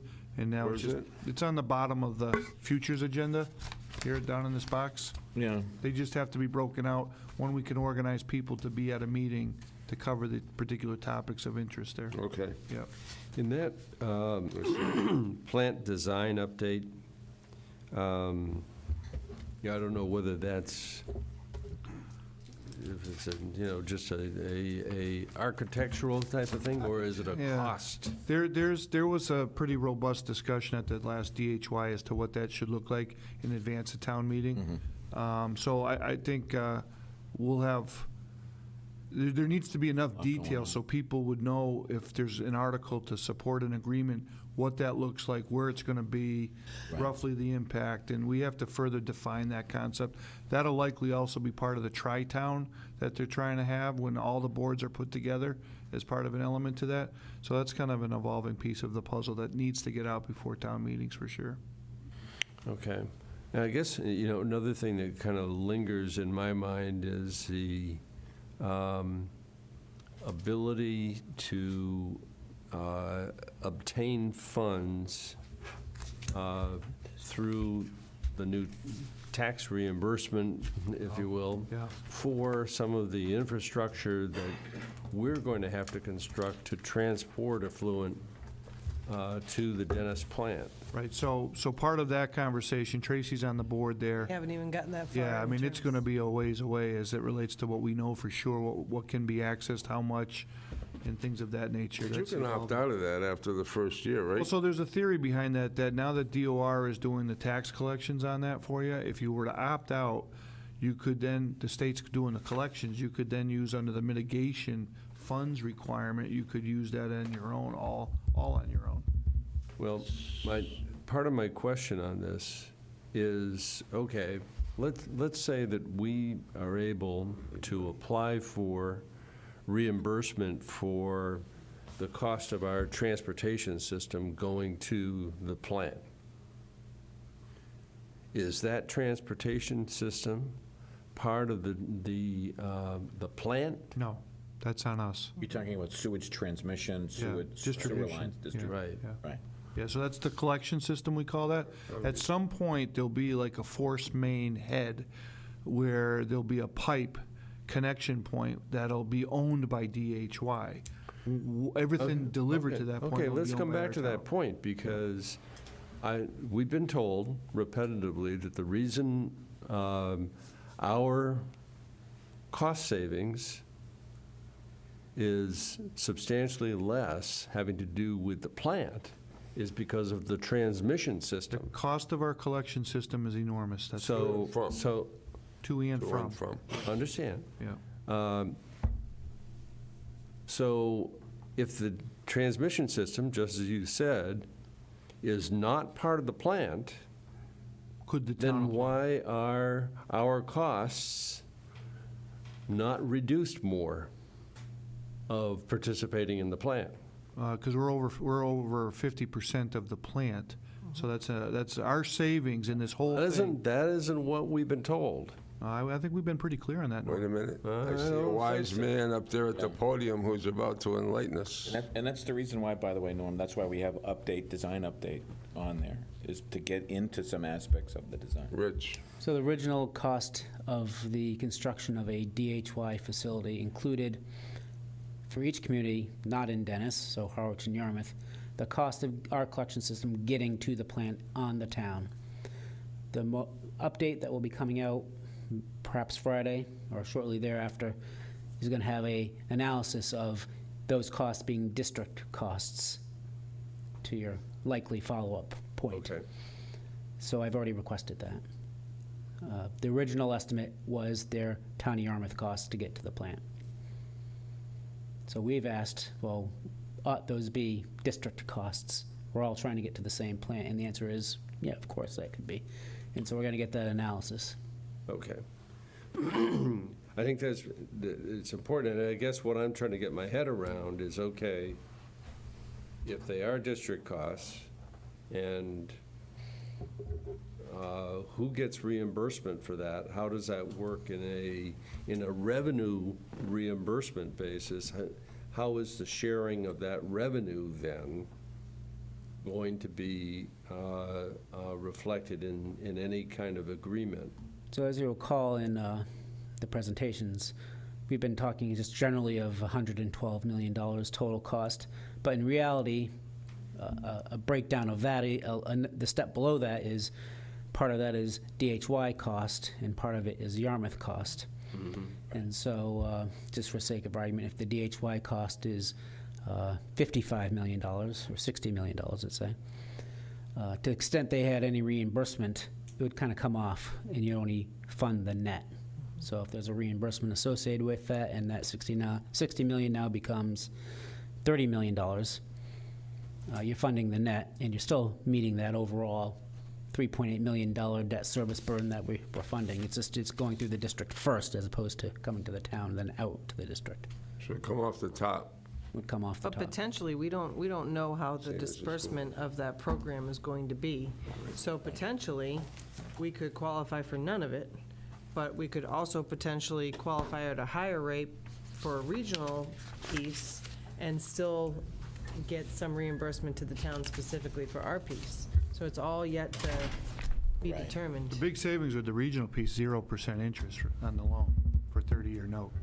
The regional piece allows you to get an SRF loan for 0%, potentially. And I think that would be the goal of that group, is to do more of the regional work. But again, it hasn't yet been determined. So we'll be getting some final cost estimates. We just finalized our flow projections for the town of Yarmouth. We talked about it with the planning board the other night and at the most recent RAC meeting. So we've had to adjust. The other towns have completed that work. Yarmouth has completed that work. So now we're getting final cost projections based on flow projections that we're expecting to, or estimating to commit to if we were to go forward. So the big discussion will be, now with these new estimates, what's the overall savings look like for the total regional approach, and what does each community share in that savings? And that's probably where our discussion will head after Friday. Helpful. Okay. All right. Great. Thanks, Rich. Okay, next item on the agenda. Who's the deputy chair? I guess I'm deputy dog here. Are we, anything else on the agenda review? No. Okay. Individual items. Eric? Nothing but to say goodbye to Chris. This is his last meeting, and I wish you well in your new endeavor. Please keep in touch. I need to know where to find you when I win my bet. So, but best of luck with everything. Thank you for all you've done. Thank you. Tracy? Yeah, I echo that statement. So wish you the best of luck. you did a great job here, and you did a lot of work. There's a lot of work to be done, so I'm sure Dover will be happy to have you, and you have many years of success, and to your family as well. That's great. Norm? Likewise, thank you. You know, it's really, I think, yeah, I have a hard time coming up with the words, but to see a person approach this job with such diligence and dedication to it is I think, you know, it's really meaningful to us as a board and to us personally. And you know, you've attacked a lot of different major projects. I call them quote-unquote projects, but goals. And done that with a lot of enthusiasm and interest, and you know, just very, very appreciative of that. Thank you. But I hear that the town that you're going to has a Yankees, New York Yankees kind of rule regarding beards. So you know, that's Oh, really? I see. you know, if I'd thought ahead, I would have brought a black beard for all of us tonight. And of course, Eric's already Sneakers and well skinny equipped, jeans. right? So you didn't get that rule waived in your contract?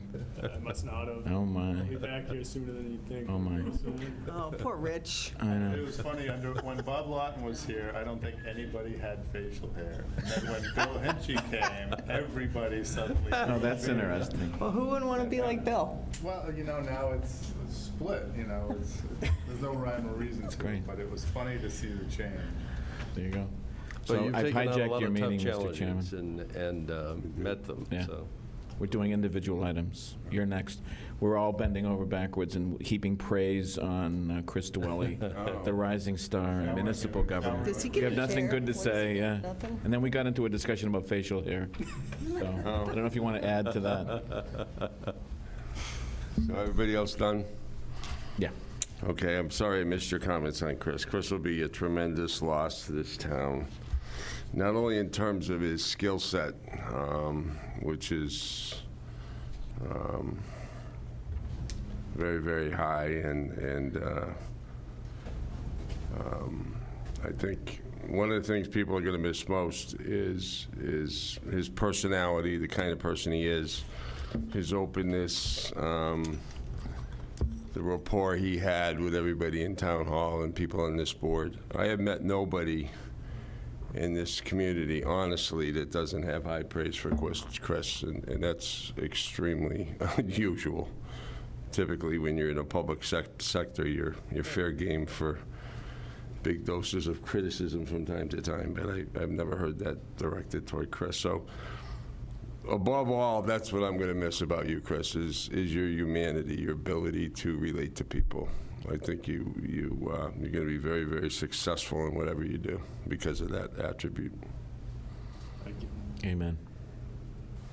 And what do you have to say to us?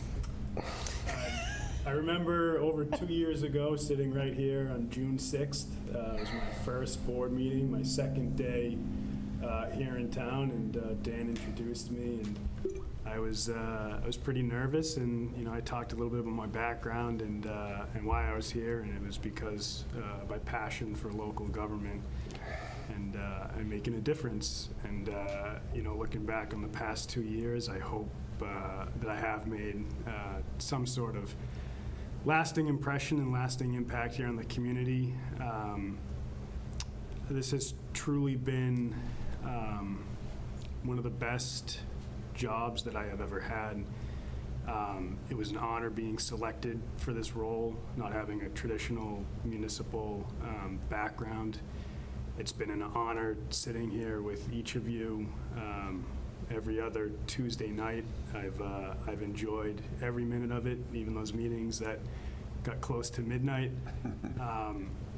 It has truly been an absolute honor. There's a fantastic team here. It's been wonderful working with each and every one of you on the board here. I think you are a fantastic representation of this community. from the staff to Dan to the committee members. It's been incredible. I'll cherish every minute of it, and I will truly, truly miss being a part of it.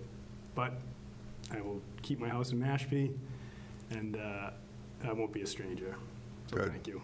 Great. Thanks, Chris. Wow, you must be making big bucks, keeping your house in Mashpee. How are they paying you up there, Dover? Not enough. Okay, town administrator items. Just I'll be real Consent brief. agenda. Yeah, there's only a couple of donations on the agenda, so if I could have a I'll motion to move the accept it. consent agenda. Thank you. All in favor? Aye. Aye. Anyone opposed? It carries. Town administrator updates.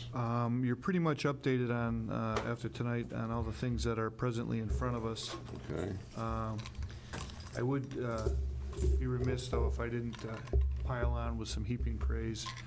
I've hired a lot of people over the years, and I got to tell you, hands down, Chris Dwelly is one of the finest human beings I've ever hired, no question about it. I agree with that. Brought him back 4 times for an interview, because I didn't know if he was going to be the guy, you know, and never disappointed. So I'm going to miss you terribly, my friend. You've done a great job here in town.